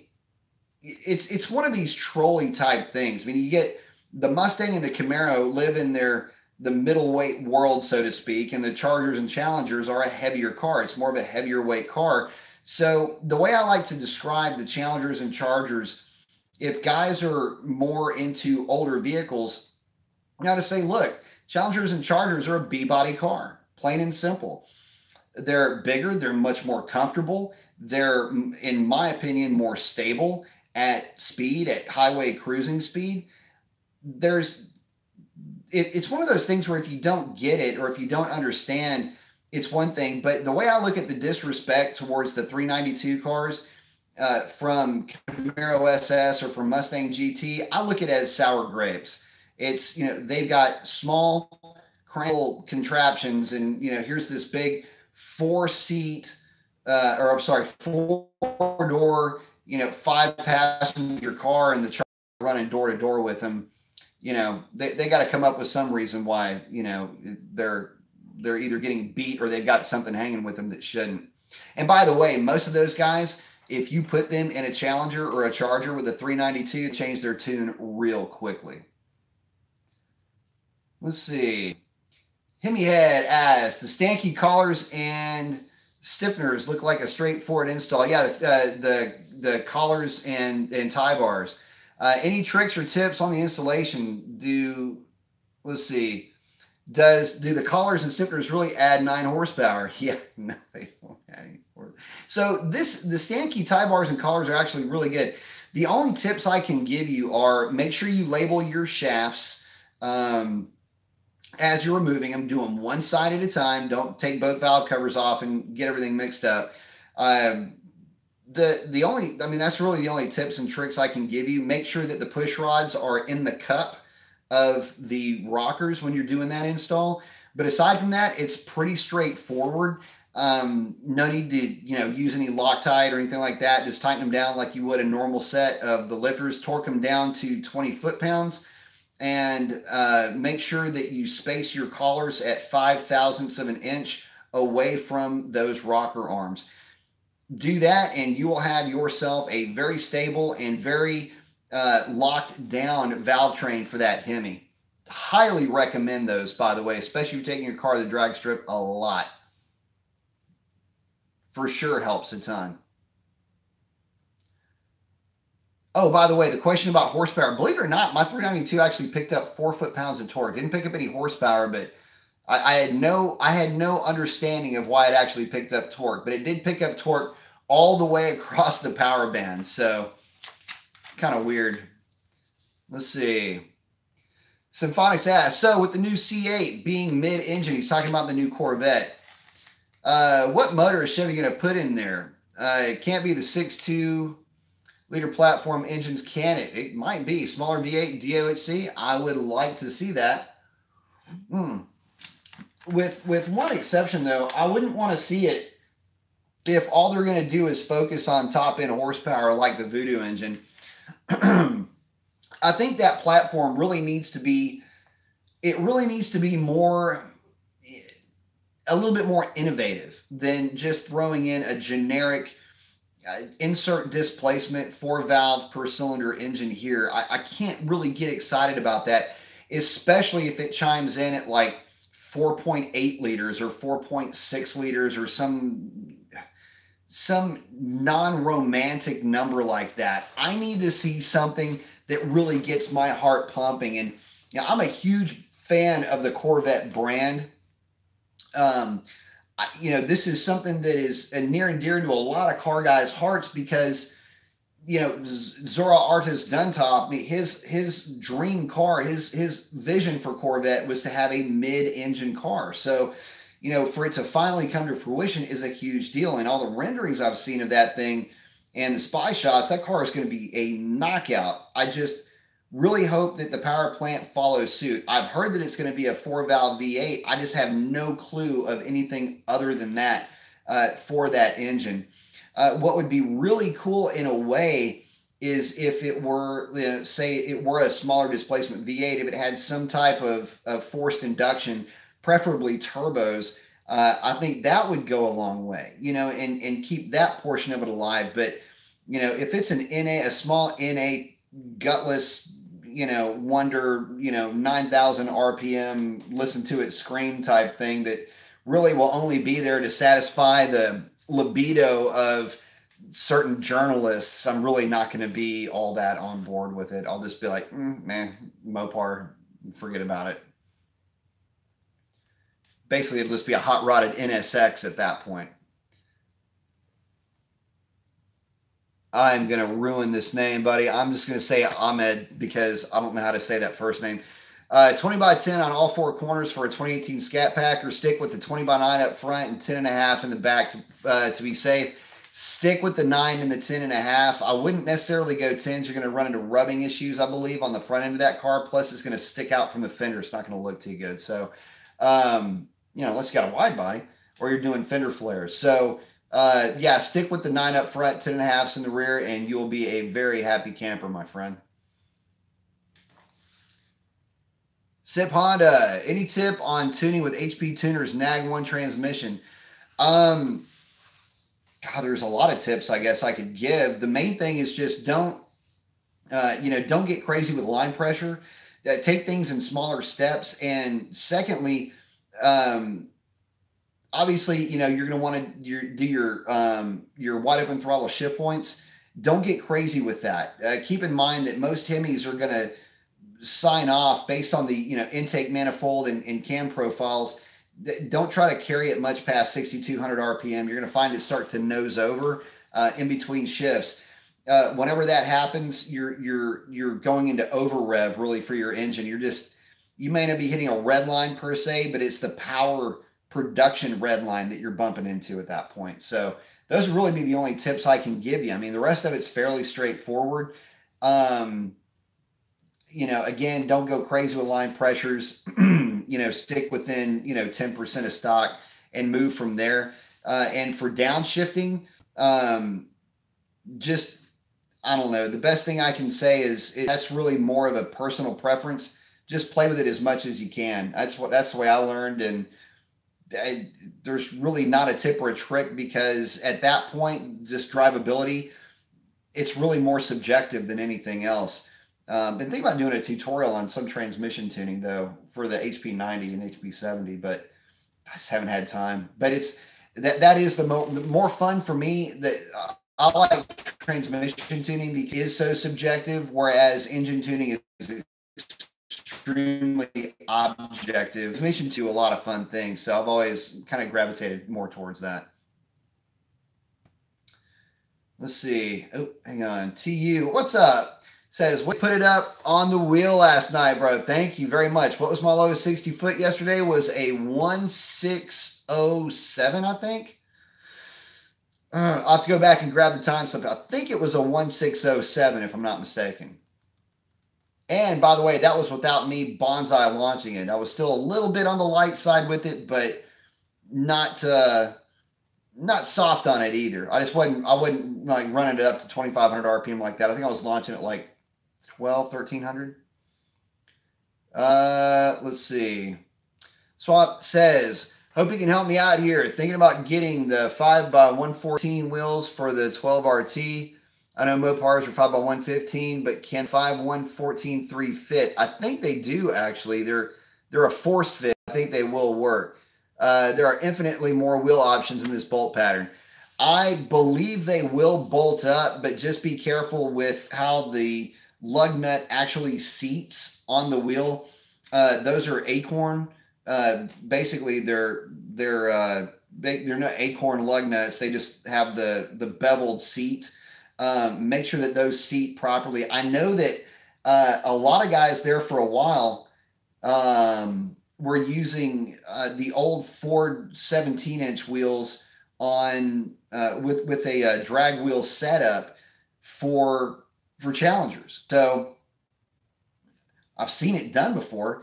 I just don't know if I would run them long term. So just kind of take that advice with a grain of salt. Check it out and make sure. But I mean, you can technically get away with it, but I wouldn't necessarily want to live with it long term. Toriyama asks, should I go with a 6-speed trans 5-sport drive for your little hot rod? Pros and cons of each of the transmissions. So 6-speed transmission, if you're going with a manual, like the manual for that type of a setup, let's see, you go, it depends really on what you're going to be doing long term with it. You know, are you going to keep it on the street?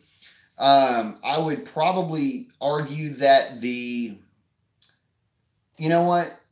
I'll tell you what, go 4-speed overdrive with it. And the reason why, it's going to be a less expensive option. There are going to be more options as far as torque converter, and you're not going to see any real difference in ET because you can torque converter. Get you a electronic cutout for the torque converter clutch, and I think you'll be in good shape with that. I think a lot of times transmissions are overthought. You know, keep in mind, guys, people have been making do with 2- and 3-speed on a drag strip for a long time and on the street. So I don't know. I'd say go with the 4-speed. Keep it simple and make it easier on yourself. Plus, they typically, you know, obviously the 4-speed is normally a lot smaller, so you can fit it in to whatever the platform you're working with. Vince, hey, thank you very much. I appreciate it very much. Says, hey, B, this is for the Hellcat funding. Appreciate it. I need all the help I can get on this, girl. Asks if I'm planning on making it out to Kevin Van Norris call out in Houston. Says he knows a lot of the Mopar squad will be out there. Well, I'll be out there representing. I haven't had much time to look into it. If he's coming to H-Town, though, you know I got to represent somehow. So I'll take a look at it and see a little bit, you know, kind of in my own head with trying to get my track day rental put together. But I definitely want to try to get out there and meet everybody and, you know, put old Revlon out there and see how she stacks up. So far I've been having a riot with that car, and it really does run good for a stock car. So can't complain too much, but yeah, no, I'd like to be able to check it out if I can. Make it down or make it out there to that event. I kind of need to, now that you mention it. But I haven't heard, you know, like I said, I really haven't heard too much about it yet. But again, I've been, you know, work stuff, you know. Let's see. Mr. PD Foreman says, Hasten 2019 lineup. You can get the badass SRT hood on the V6. Yeah, you can. It says, WTF already. What's my take? I got to get a different hood now, I guess. I tell you what, here's one that'll really pickle you. You can get the Hellcat front fascia on the GT package. What does that do for you? The whole waterfalling effect, you're going to see that no matter what. But I get it. I mean, I don't want to see a Hellcat front fascia on a V6 car. I don't, there's a certain what? But yeah, I actually saw that the other day. Man, it's times they are a changing. The Charger guys have been dealing with that for a while. The Hellcat guys, some of those guys saw that and just went, you got to be kidding me. When they saw the hood, I'm sure a lot of those guys are going to freak out when they see the front fascia on that GT package. But I don't know, man. I'm not really hating on it as much as I was, but only slightly less than I was. It is what it is, But yeah, it kind of pissed me off a little bit too. Lightning Blue Meanie says, Mason, what's up? Got a 2017 Mustang Forceback GT. Awesome car. Already have the Tri-5 G2s on it, BMI independent rear suspension components, and iBox springs. What do you recommend to make a badass street car while staying in a? Man, I tell you what, depends on your definition of badass, but I'll tell you something. You're already well on your way to getting there. From a street car point of view, those G2s are really good. Now here's where things get a little bit weird. So it depends on how often you're really running that car hard. For the Mustangs, I like to see, if you're going to have, let's see, got a performance pack. So you probably have the, 355s, 373s in that thing. I would, you're already at a really a sweet spot. One of the things I would probably suggest is if you're taking the drag strip at all, put a drag pack set up on that car. Try to get it as light as you can. You want to try to get that car really to tip the scales on the negative side as much as possible because of the lack of torque down low by comparison to the other cars. But where you do have a strong advantage is up top, man. That Coyote breathes like crazy on the big end. And the lighter you can make that car, the easier it's going to be for you to reel in some of those Brand X some bitches that are going to be out there sniping for you. So realistically, it has more to do with, at this stage for you, it has more to do with the, getting the power to the ground as hard as you can. And then in terms of tuning, and it's up to you, really. The sky's the limit at that point. I mean, Coyote is a very well-known platform. I would say that, you can look into an E85 tune, because they do respond very well to it. But if that doesn't really do anything for you, which I completely understand, because, I'm not so sure that I would want to jump on that bandwagon if you don't have E85 available to you readily. But if you do, it's definitely something to consider, because those cars do pick up a lot on E85, and where they do best on E85 is in torque production. Where you need it the most, the E85 can help you get a bump down there too. So just a few things to consider for your car. Himmy Head says, thanks again. Thank you very much. Says, got to go, but glad you could catch up tonight. Buenas noches, amigo. Buenas tardes. Let's see. To you says, damn, if you could have been in the 140s, you would have definitely been in the 150s last night. Man, I'll tell you what. So I'm not going to say that I was disappointed, because I wasn't. I was actually gunning for 60s. And when it went 7-0, I was just like, okay, that's good enough for me tonight. But I had, just like you guys, I'm a bit concerned with that drive shaft. I didn't want to bonsai launch it and wad up that thing right there on the lawn, right there at the Christmas tree. But I will say this: there was one point where I was just gonna say, screw it, man. I'm gonna put this thing at about 2,500 RPM and see if I can pull the front tires off the ground with it. And I bitched up. I was like, I don't want to tear up my drive shaft because I'm a little sissy. But that is coming soon. I guarantee it. Once once we start getting, this winter and or this fall coming into the winter, as the DAs really start to tank, I'm going to start wanting to get a lot more aggressive with that car, which is going to require a drive shaft, at least for my own peace of mind, if nothing else. Canada Guy, what's up, my friend from the north? Asks, probably old news, but what rim size did you go with on the Kit Kat? Well, it's got, for the street setup, it's replica 20 by 10.5s in the rear, stock 20 by 9.5s up front.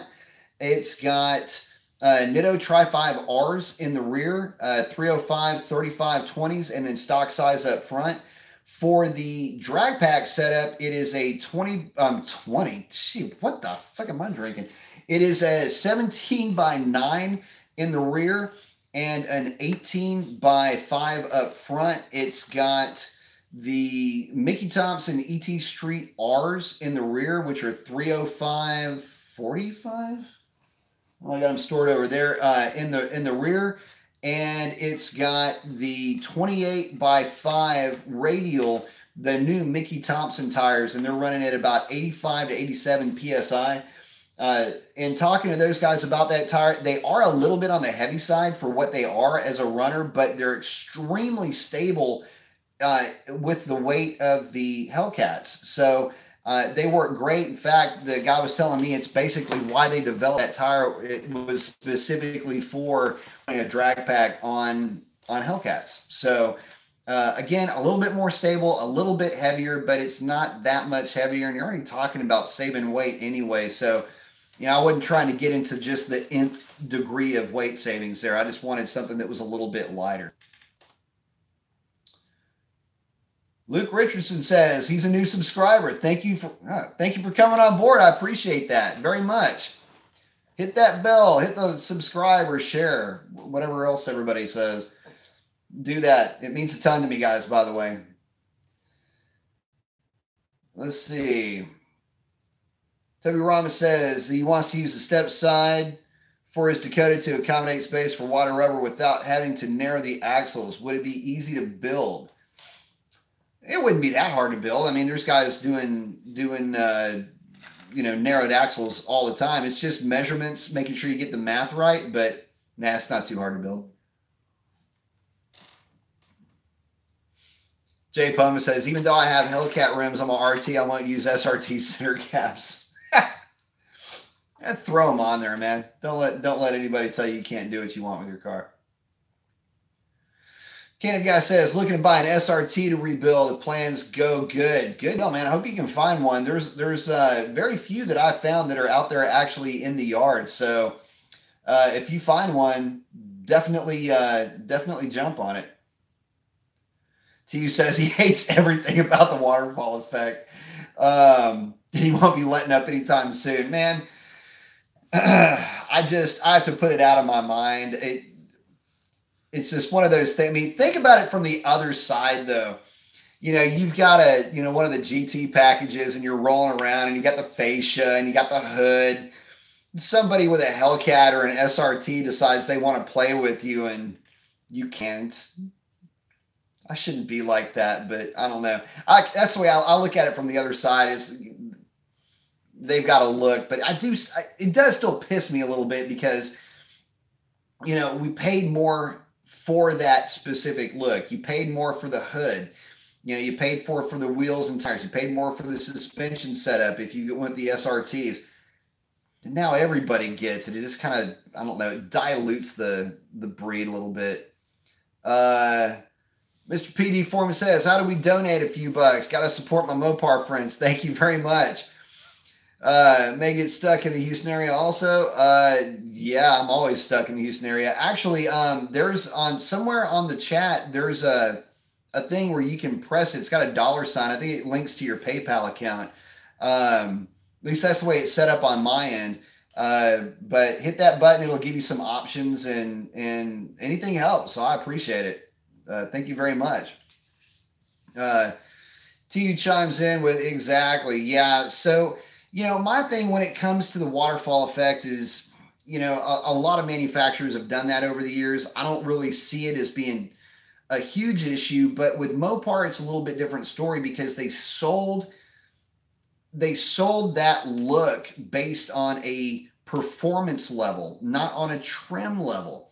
So, and another thing that annoyed me about that waterfall effect is that, you know, the SRT had a very specific hood. It wasn't just specific to, you know, like the Hellcat has the hood with the vents. It would have been less expensive for Dodge to just put the Hellcat hood on the SRTs, which is something that I didn't ever understand. But the SRT had its own hood, and then the TA made that hood functional, which was cool. But now that that hood is available on everything, I don't know. That's the, I guess, the one part that burns me a little bit. That and the hyper black wheels. I've actually got 6 hyper black wheels over here that I can't do anything with, and they only came on the SRT. And it's one of those things where you just go, damn, well, if I can't do anything with them, I could throw them on the Hellcat and just, clown around as a SR. I mean, they're good looking rim, has SRT on them. So, but I don't know. There's just so much of that really does get a little bit irksome. And now the fact that they're not offering an SRT and they're only showing it as a scat pack, I don't know. It's kind of a slap in the face, really. I mean, I get that certain brand names and brand identities go away, but man, I got to tell you, it kind of breaks my heart for them not to have the SRT nomenclature, simply because it was the SRT8 that brought everybody into the fold to begin with. That's the car that brought the excitement, and to phase the SRT out as even a trim level in favor of the scat pack is, I don't know, it's a little bit of a bummer. So let's see. Oh yeah, J-Pum is putting in there right below where you type, there's a $sign. There is. It's a kind of like a little gray $sign somewhere right in here somewhere, I think, on the where you type in. Black Diamond asks, do I have a choice on superchargers? Whipple or ProCharger for the Hellcat? I'm guessing you're asking as a secondary option, as an upgrade. I would never go ProCharger for or do a compound supercharger setup on the Hellcat. If you're going to do a compound anything, you always go turbo on top of PD. Positive displacement. Whipple is good. And I'll just leave it at that. I put it like this. You can put together a combination with the stock supercharger on E85 that will run 9s.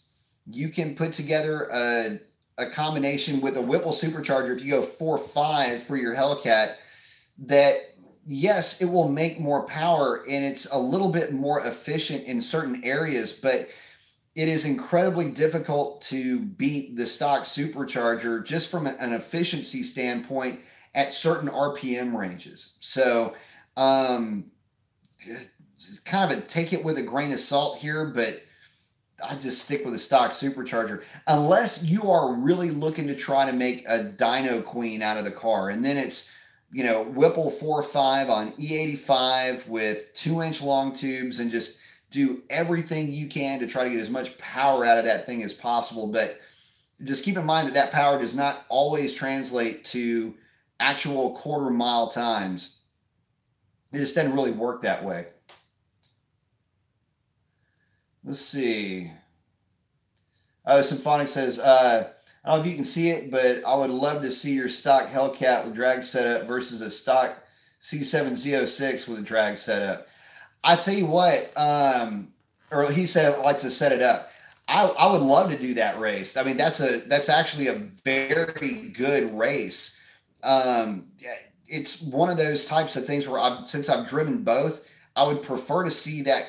I would like to see it up against an automatic as opposed to a 6-speed manual Z06. It's just going to be a little bit more difficult to launch to, make the race fair.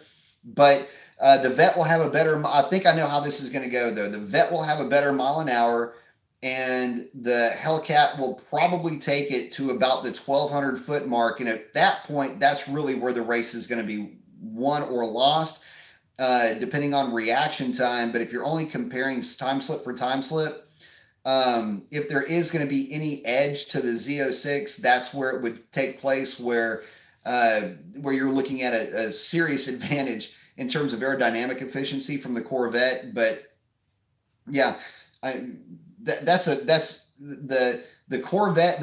Again, I've said this a lot before too. Not that this is really pertaining to this, but my favorite race that I would get tangled up in at the drag strip was heads cam intake 6-speed manual C6 Corvette, which they're like bees. They're everywhere down here. Versus my 392. That was hands down the absolute best racing, because the Corvette would be reeling me in like a 2-pound trout on the big end of the track, but we're talking half a tenth or less would separate us, and about 8 miles an hour, 7 miles an hour would separate us in trap speed. So, yeah, they're a lot of fun, man. I love that. But no, going back to it, C7 Z06 versus stock Hellcat, stock for stock, it's driver's race at that point. Whoever falls asleep at the tree is the one that gets beat, I think, on that race. Jay Poma says, I got the black 5-spoke Hellcat wheels, gorgeous, with less than 500 miles, 20 by 9.5. They don't even make a replica for that style. Actually, I'm not, let's see. 5-spoke Hellcats, I think they do. I don't know. Those are a good-looking wheel, though. I really like those. 6'4" Hemi Power, setting everybody straight. Super Chat is a donation on the chat. Yes, it is. Feel free to use it, and use it often. Let's see. Togorama asked, I was also thinking of rebuilding his dad's 91 F-150 liter. Deep shadow blue. Lots of chrome. Checker plate. Tailgate. But giving it a Rouse 302. Go for it, man. Rock and roll. Mr. PDA found it. Thank you very much. Cha-ching. I love it. Thank you so much for the donation to the cause, man. I do appreciate it. He says he's interested in those the Hyper Blacks. Man, I got them. Talking about props. Here's one of them. I'm using it as a foot prop right now. Got the whole set sitting right here. So, still super clean. Actually, use these for these are the stock wheels, the actual Mopar wheels that came on the car. And I've got another set that's got those Arturos that I made the video on. Those were only on the car just long enough to do the test, and then they came off, and they're actually sitting underneath the right over here by where my workbench is. So yeah, they still have 0 miles on them, so to speak. I mean, those tires maybe in grand total have 200 miles on them, 300 miles. Shoot me a message over at my Instagram if you're interested in them. It's BA Mason 721. But I got them sitting here. But thank you very much for the donation. It means a ton to me. It really does. So thank you a lot. 6'4" Hemi Power asks, any chance the 392 will get a legit bump in horsepower, say to 5 1/4, 535 horse range? Oh, man, I would like to hope so, but to be honest with you, it's going to take a rework of that intake manifold to be able to get there realistically.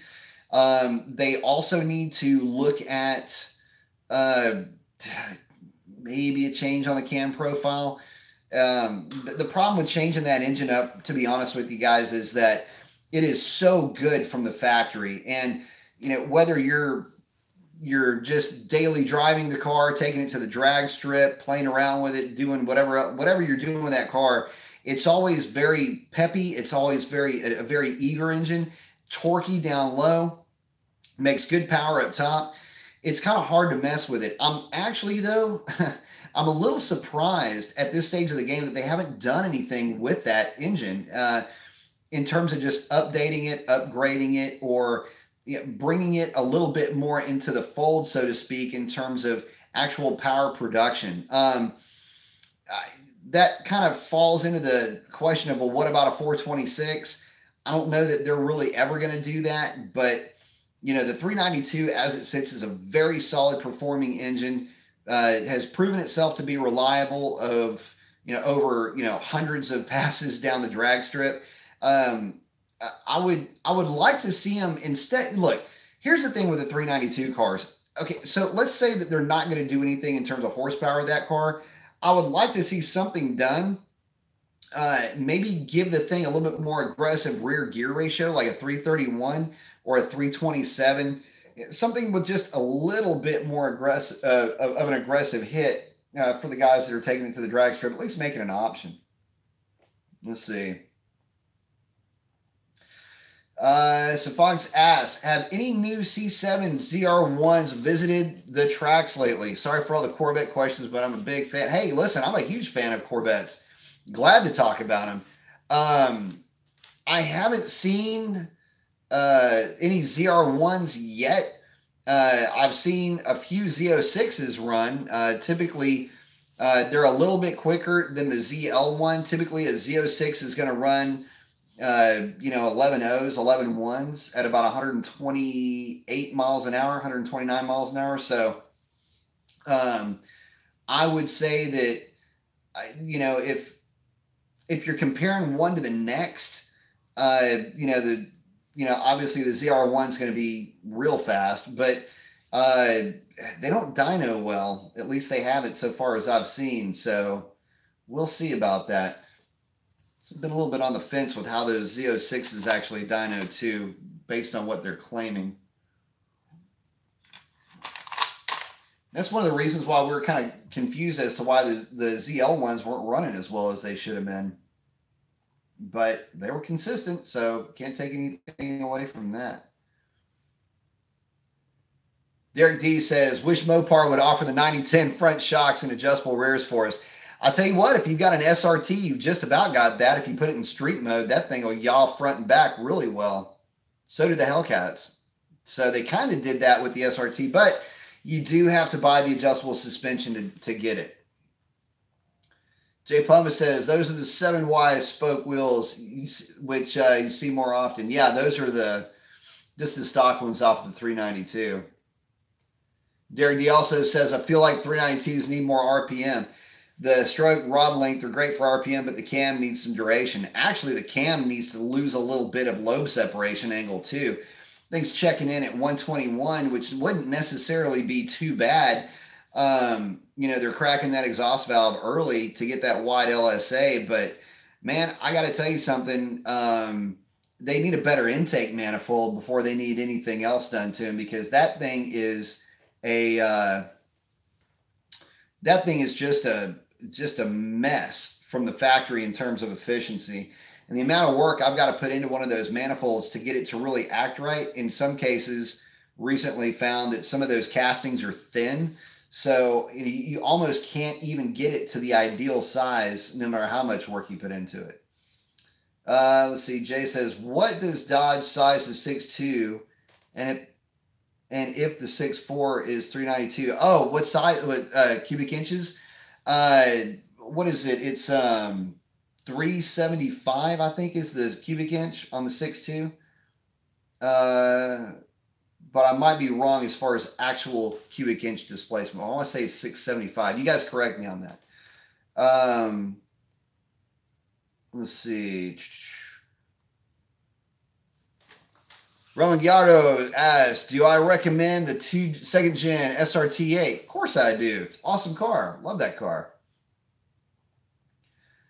Al's Dream says that he replaced his frame cradle with a new one. Is that a big deal?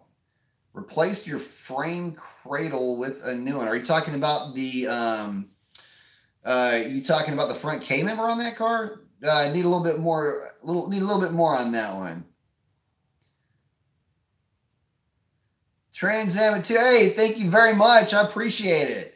Thank you for the donation to the cause. Says his 2017 Challenger RT 8-speed auto got its butt handed to it today by his friend's 01 Mustang Bullet. Any tips on how to keep up with these lighter cars? Well, yeah. Okay, so again, I mean, seat time is going to be the most important thing. but you're going to need a tire. I mean, even the 5.7 cars, the 5.7 cars will light the tires up pretty much at will. So throttle modulation is going to be important. Now, I get it. Why does this thing keep doing that? Mustang Bullets are actually a lot of fun, pretty quick car. He's going to have the advantage of having less torque than you and a lighter car, so it's going to be easier for him to launch than yours will be. If you don't have a drag radial on the back of it, you're definitely going to need to modulate the power. You may need to short shift out of first gear so you can get into second gear to be able to put all your power down to the ground. If you're doing this with a stock tire, that is about the only way you're going to be able to put the power down efficiently enough to where you don't just boil the tires. So practice, practice, practice. The more time you got in that seat, lighten those tires up when you don't want to light them up. That's going to teach you when you can make them stick when you want them to stick. So seat time, seat time. And thank you again. Chris Drum asked, 392 manifold on a 5.7. Got one from a buddy for free, seeing if it's worth his time to install. There's some guys that say that it's worth it. Some guys that say that it isn't.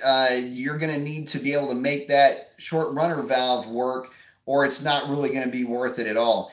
Actually, to be honest with you, the 7 intake manifold is pretty good. It's the exhaust manifold that sucks. So just, keep that as part of your equation in terms of making power with your 5.7. Exhaust manifolds are an immediate swap that you're going to need to make right there. Whether it's headers, 6.4 manifolds with a 6.4 exhaust, or whatever the case is, whatever you can find, get them swapped out, and definitely thank yourself in the long run. The only thing that I would caution you on when it comes to that is, make sure that you're buying quality parts. Make sure you're not going cheap. There's really nothing worse than buying a part, have it show up, open the box, try to install it, have everything stripped out of the car, only to find that you have a bent or a warped flange. Definitely not a good look. Oh God, have I seen that before, guys? I cannot tell you the disposition that will put a tech in to have a car stripped down and then find out he has to machine a flange, and then that car has to come off of his lift. So buy the best product you can afford. If you can't afford it, there's no sin in saving up. That's why we have piggy banks, guys. So definitely, again, stick to the plan and stick to quality component, please. It's better to cry once than cry later. Alice Dream says he damaged his frame cradle and got a new one. Oh yeah, then you're good. Don't sweat it. Just make sure on this, as long as everything lines up, make sure, when you go to bolt in everything, that your dowels are lining up, that everything's great, and that other things aren't damaged up in there. That's where a lot of guys go wrong. And they find out that it doesn't bolt up the way that it should, is because there's other damage involved. So keep that in mind. Jay Poma, saying her to multiply the leader amount by 60. So yeah, I think it's 60 point details. It's about 375 cubic inches. Translates into Hall's ass. That's all I know. What's the mathematical equation for that? Hellcat. Fox says, if I'm taking my LS3 Corvette to the shop to get headers intake, dyno tune, and some other things done, how much labor should I be paying per hour? Just trying to make sure he doesn't get ripped off. It depends on the shop, and it depends on what they specialize in. And it depends on the market rate in your area. Shop rates can vary wildly across the United States, so don't be surprised to pay anywhere between $95 and $140 per hour and up. Again, it depends on the shop that you're going to. That being said, each individual job is going to be, there's always a negotiation on that shop rate. So whether it's in total hours that you pay or dollars per hour that you pay, that is a negotiable portion of the job. I wouldn't try too hard to haggle on parts, because parts are parts. But, the shop is keeping its lights on because of the tech hours. So if the guy comes back with a number that's outside of that range, I know it's a big range, but again, you know, market trends, different parts of the country, but anywhere between $95 and $40 per hour. Bad Hemi 300 asks, how much power can be gained from porting heads, throttle body, and intake? Not much, unfortunately. Or fortunately, depends on how you look at it. Let's see. You're looking at, let's see, ported heads, ported intake, throttle body. Depends on the tune. You might be able to pick up 10 to 15 across the board.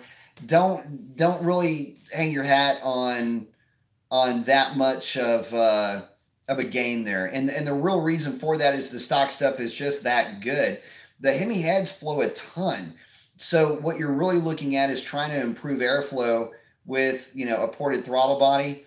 Depends on the actual engine that we're talking about here, but you know, if we're talking about a 500 or a 5.7 and a 300, you're not going to have the you're just not going to have the ability really to make power unless you know, go the full Monty on it and go with the full exhaust.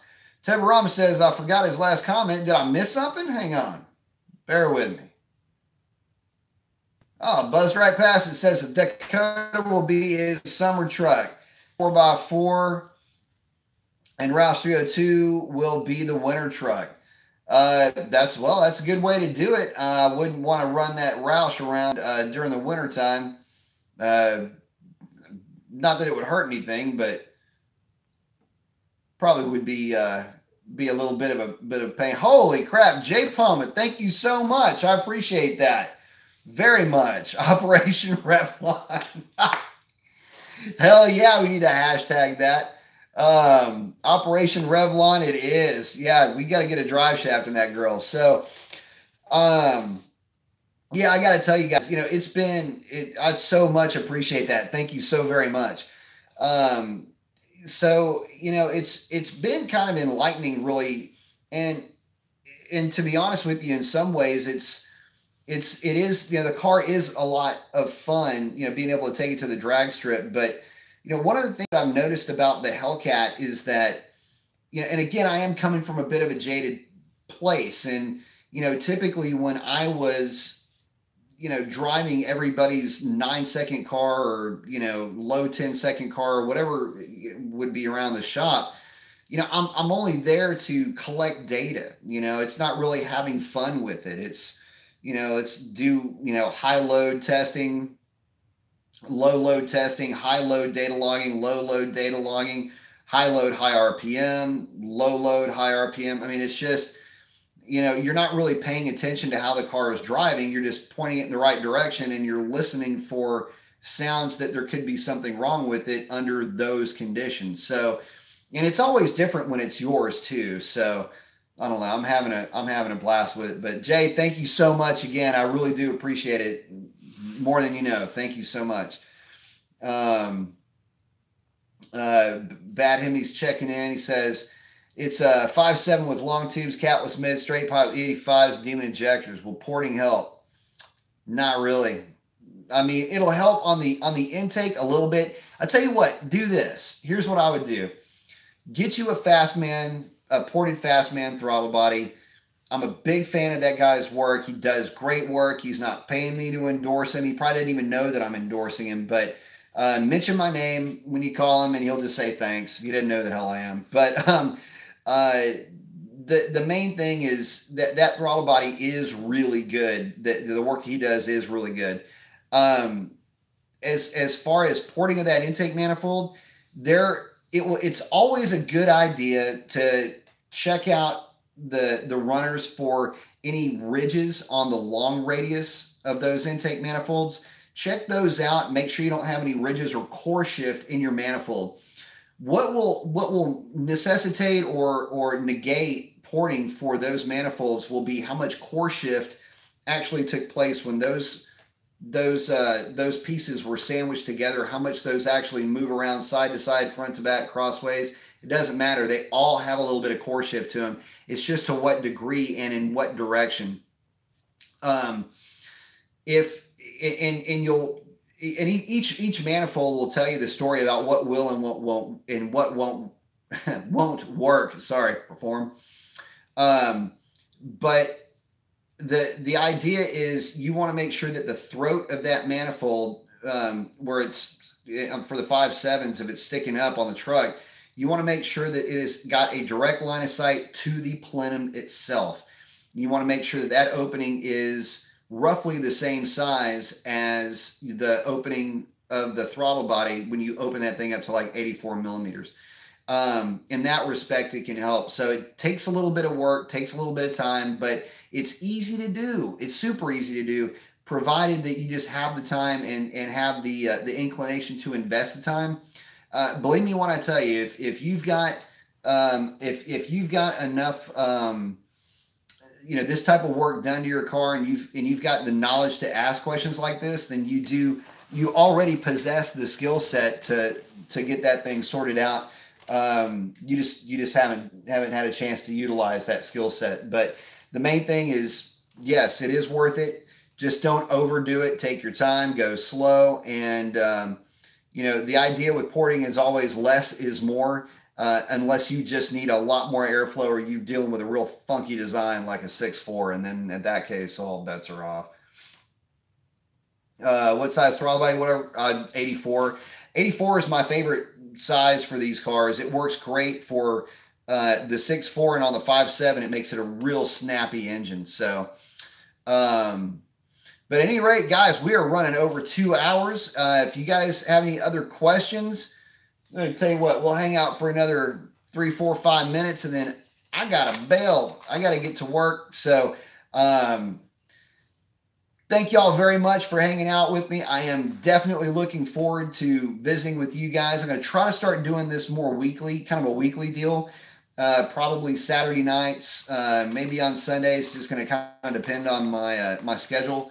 But looking forward to getting you guys some more infos on the Hellcat as that is progressing. Just kind of spoiler alert, though, it's going to be stock for a while, or at least stock engine tune and parts wise. But the drive shaft has to happen for that car. And I'm going to try to get it done before the track day event in January, mainly because I want to bonsai launch that thing. I want to see if I can get a low 50 or at least anywhere in the 50s out of it on 93 octane. That's kind of the goal for the car.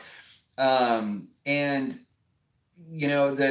whole idea behind it is, to try to have as much fun with it as unmodified as possible. Basically, durability modifications plus Mopar equals mid 10 seconds. And that's really what I'm shooting for, like a true dead center 10.5X number.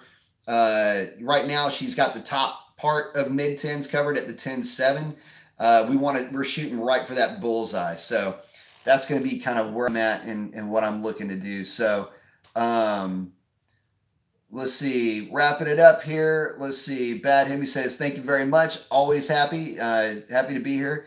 Jay says, thank you, Brian. Thank you, Jay, very much for that donation, and everybody that has donated to Project Revlon. Thank you so very much. It says he's been thinking about some mods he could do on a lease besides cosmetic. So he's not sure about the CAI, but the JLT's all right. Listen, JLT's okay.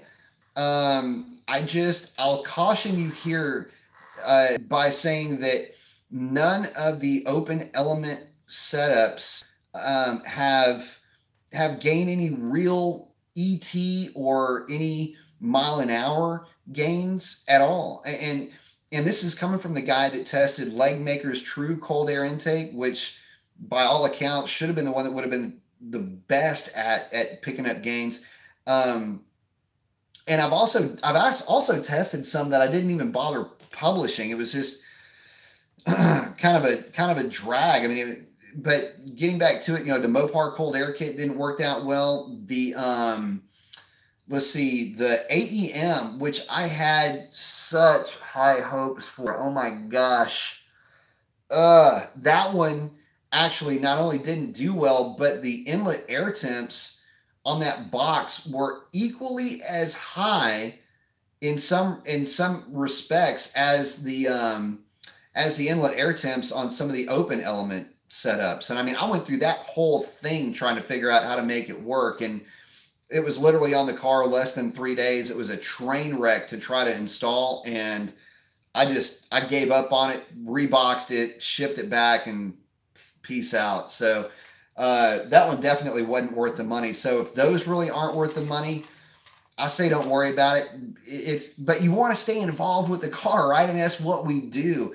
So, go with like a K&N filter is always a good way to go. Or if you want to go with a Hellcat airbox setup, that's an inexpensive, very well documented upgrade for that car. And quite honestly, will put you right where any other modification would be, or any other manufacturer's modification would put you right there where you need to be with just the Hellcat airbox, and it's a lot less expensive. So, let's see, if there's any other manufacturers that can come out with something better than that, but there really isn't at this stage. Let's see.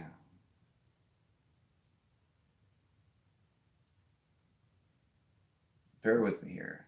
Hassan says, "Private Sergeant, thank you very much. Now let's see a 1314 GT500 pull the same times as you did with the tires." Man, I tell you what, I really do like the GT500s, man. And the GT500 I like so much because it is such a throwback as far as just a fun driving experience. I mean, it's a boulevard bruiser as opposed to a boulevard cruiser. And with the right pulley setup, I get it. They're a manual transmission. They're heavy. The weight bias is atrocious. All of that. I get it. I understand it. Yes, you can still build a 9-second car out of them, but it's a beating to get one of those things down the track into the 9s. But God, there's so much fun. I mean, you can build a high 10, low 11-second car out of one real easily, and they're so fun to drive because they light the tires up seemingly at will. Phoenix 98 says, "Thanks, brother. These lives are awesome." Thank you very much. I love doing the live shows. I really like the interaction a ton. So thank you very much for checking in. I do appreciate it.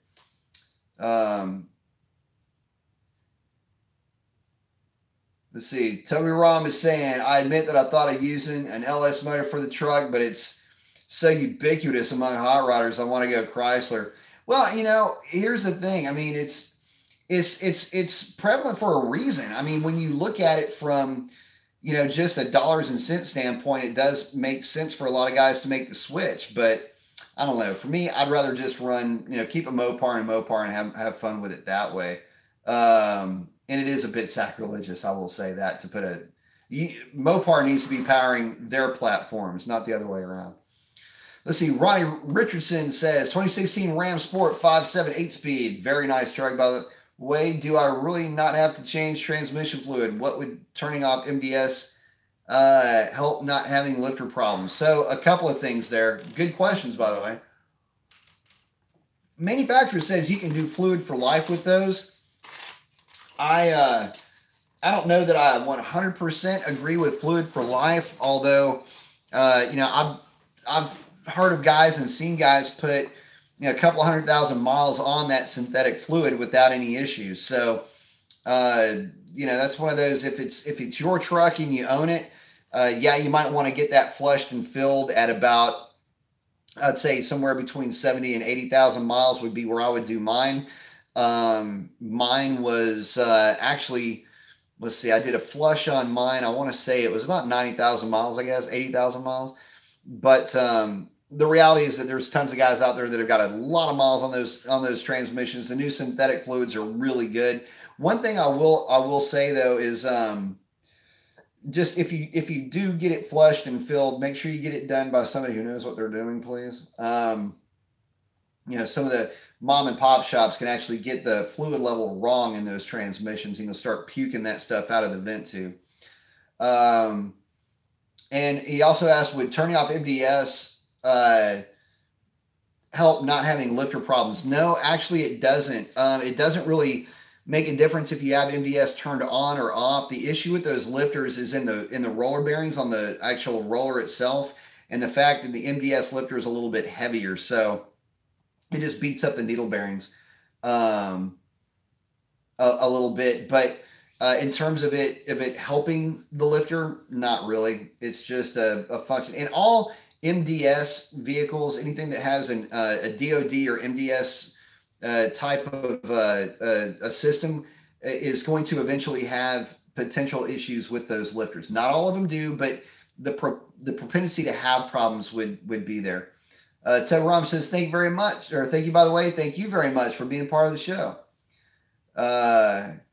Jay Palma, awesome, man. Presh, what's up? Thank you, man. Appreciate you. 6'4" Heavy Power, thank you for the chats. Thank you for being a part of the show, man. I appreciate it.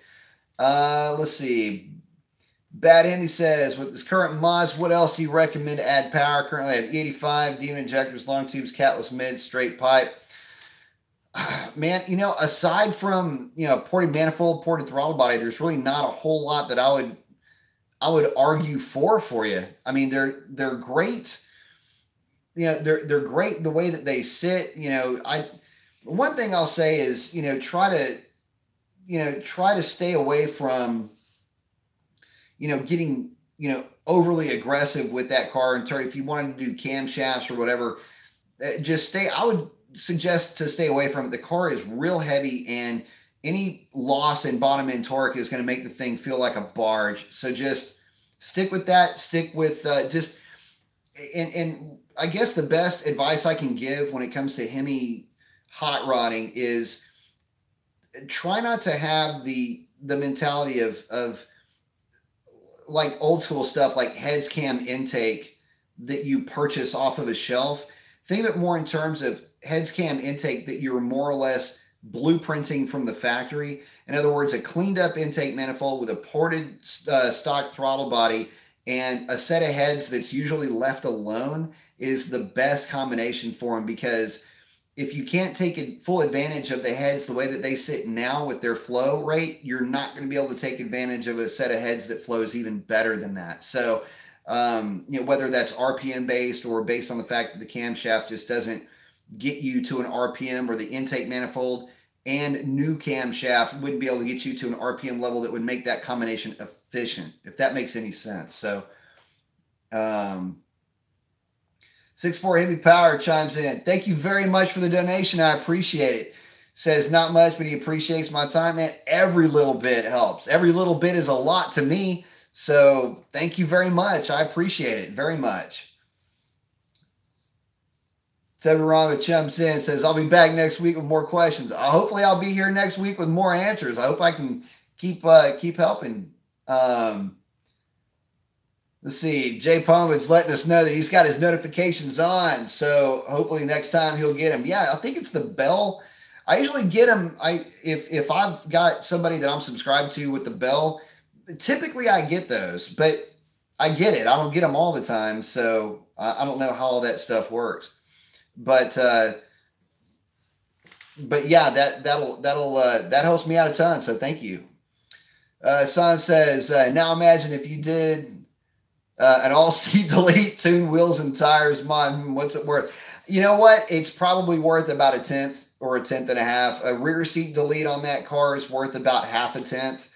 Any other weight savings would be worth about another half a tenth. So, maybe a tenth or two, and then good DA is worth about another tenth. And then running, I'd say running race gas is worth maybe another tenth. So if I got real freaky with it, I might be able to get a low 50 out of that car, a low 1050. But man, you start to get greedy, and I don't know. It's just so much fun, to play with that thing. So, Bad Hemi chiming in, get them thumbs up, people. Yeah, where's all the? The way I'm doing this, I'm actually on my phone. Oh wait, here it is, right here. 22 thumbs up. Well, thank y'all very much for y'all that have given me thumbs up. Appreciate it. Toby Ram is chiming in with, last question, is the 6.4 in the trucks the same as the one in the Challys and Chargers? And can they make the same power? They're a little bit different setup. They can make the same power, but it's It's a completely different cam. And I don't believe they've got the same cylinder heads. They're a little bit different. I think they're using actually a little bit lower, less flowing cylinder head than the 6.4s do in the cars. But they're good. I mean, they're pretty decent. Those engines actually make really good torque, but they're not that far removed from the 5.7. So just keep that in the back of your mind. That the 6.4 is really more of think of it more like an industrial engine than anything else. They make about the same power as the 5.7 does, but they make better bottom end power and better partial throttle torque. So honestly, man, I would think of that engine really more in terms of it's a 6.4 more in displacement than it is in performance. Zephyr R&D says, "What's up, bro? What's up, bro? What do you think of the wide body Scat as a handling daily driver autocross rig?" Dude, are you kidding me? I would rock that thing all over the place on a closed circuit track. That car would be a riot, especially if you threw a set of 888s on it. Shoot, I'd be all over that car in that environment. I mean, yeah, they're big. Yeah, they're, you know, little overpowered in some respects in terms of being torquey down low and all that for an autocross, but I'd still rock it. It'd be a lot of fun. Well, guys, I got to get out of here. Thank you guys so very much. We're running about 2.5 hours on this one. So again, for you guys, you know, thank you so much for you guys that are donating to Project Revlon. Again, thank you so very much for all your help with that. Look forward to visiting with you guys soon. Look for some videos. I'll do some, you know, the obligatory things I love, things I hate, and of course, a very long-winded discussion about the comparison and contrast between the ownership and the driving of the Hellcat and the 392. So, oh, wait a second. Got one more coming in from the sun. So why is there no talk of this Venom? I don't know. I don't know why there isn't any. The Venom. Hellcat. Hellcat is I don't know. Oh, the Venom. Well, you talking about the Hennessy stuff? What are you talking about? Help me out. At any rate, I got to split, guys. Thanks again so much, and look forward to seeing you on the next one. Oh, wait. We got one more. Oh, the GT500. Oh, I've already forgotten about it. Actually, you know what? Project Revlon. Yes. Operation Revlon. The GT500, why is there no talk about it? Because it doesn't exist. Nobody even cares. I mean, people care about it, but I mean, dude, seriously, nobody wants to hear about a car that Ford can't even make up their mind about. So I don't know. I hope it's going to be awesome. I hope it's the best GT500 ever. Because I don't want there to be any excuses when that car gets its ass handed to it or runs dead even with cars that everybody says it's supposed to just completely annihilate. So, but at any rate, you guys have a good one, and I cannot wait to visit with you guys on the next one. And that is a wrap. Adios.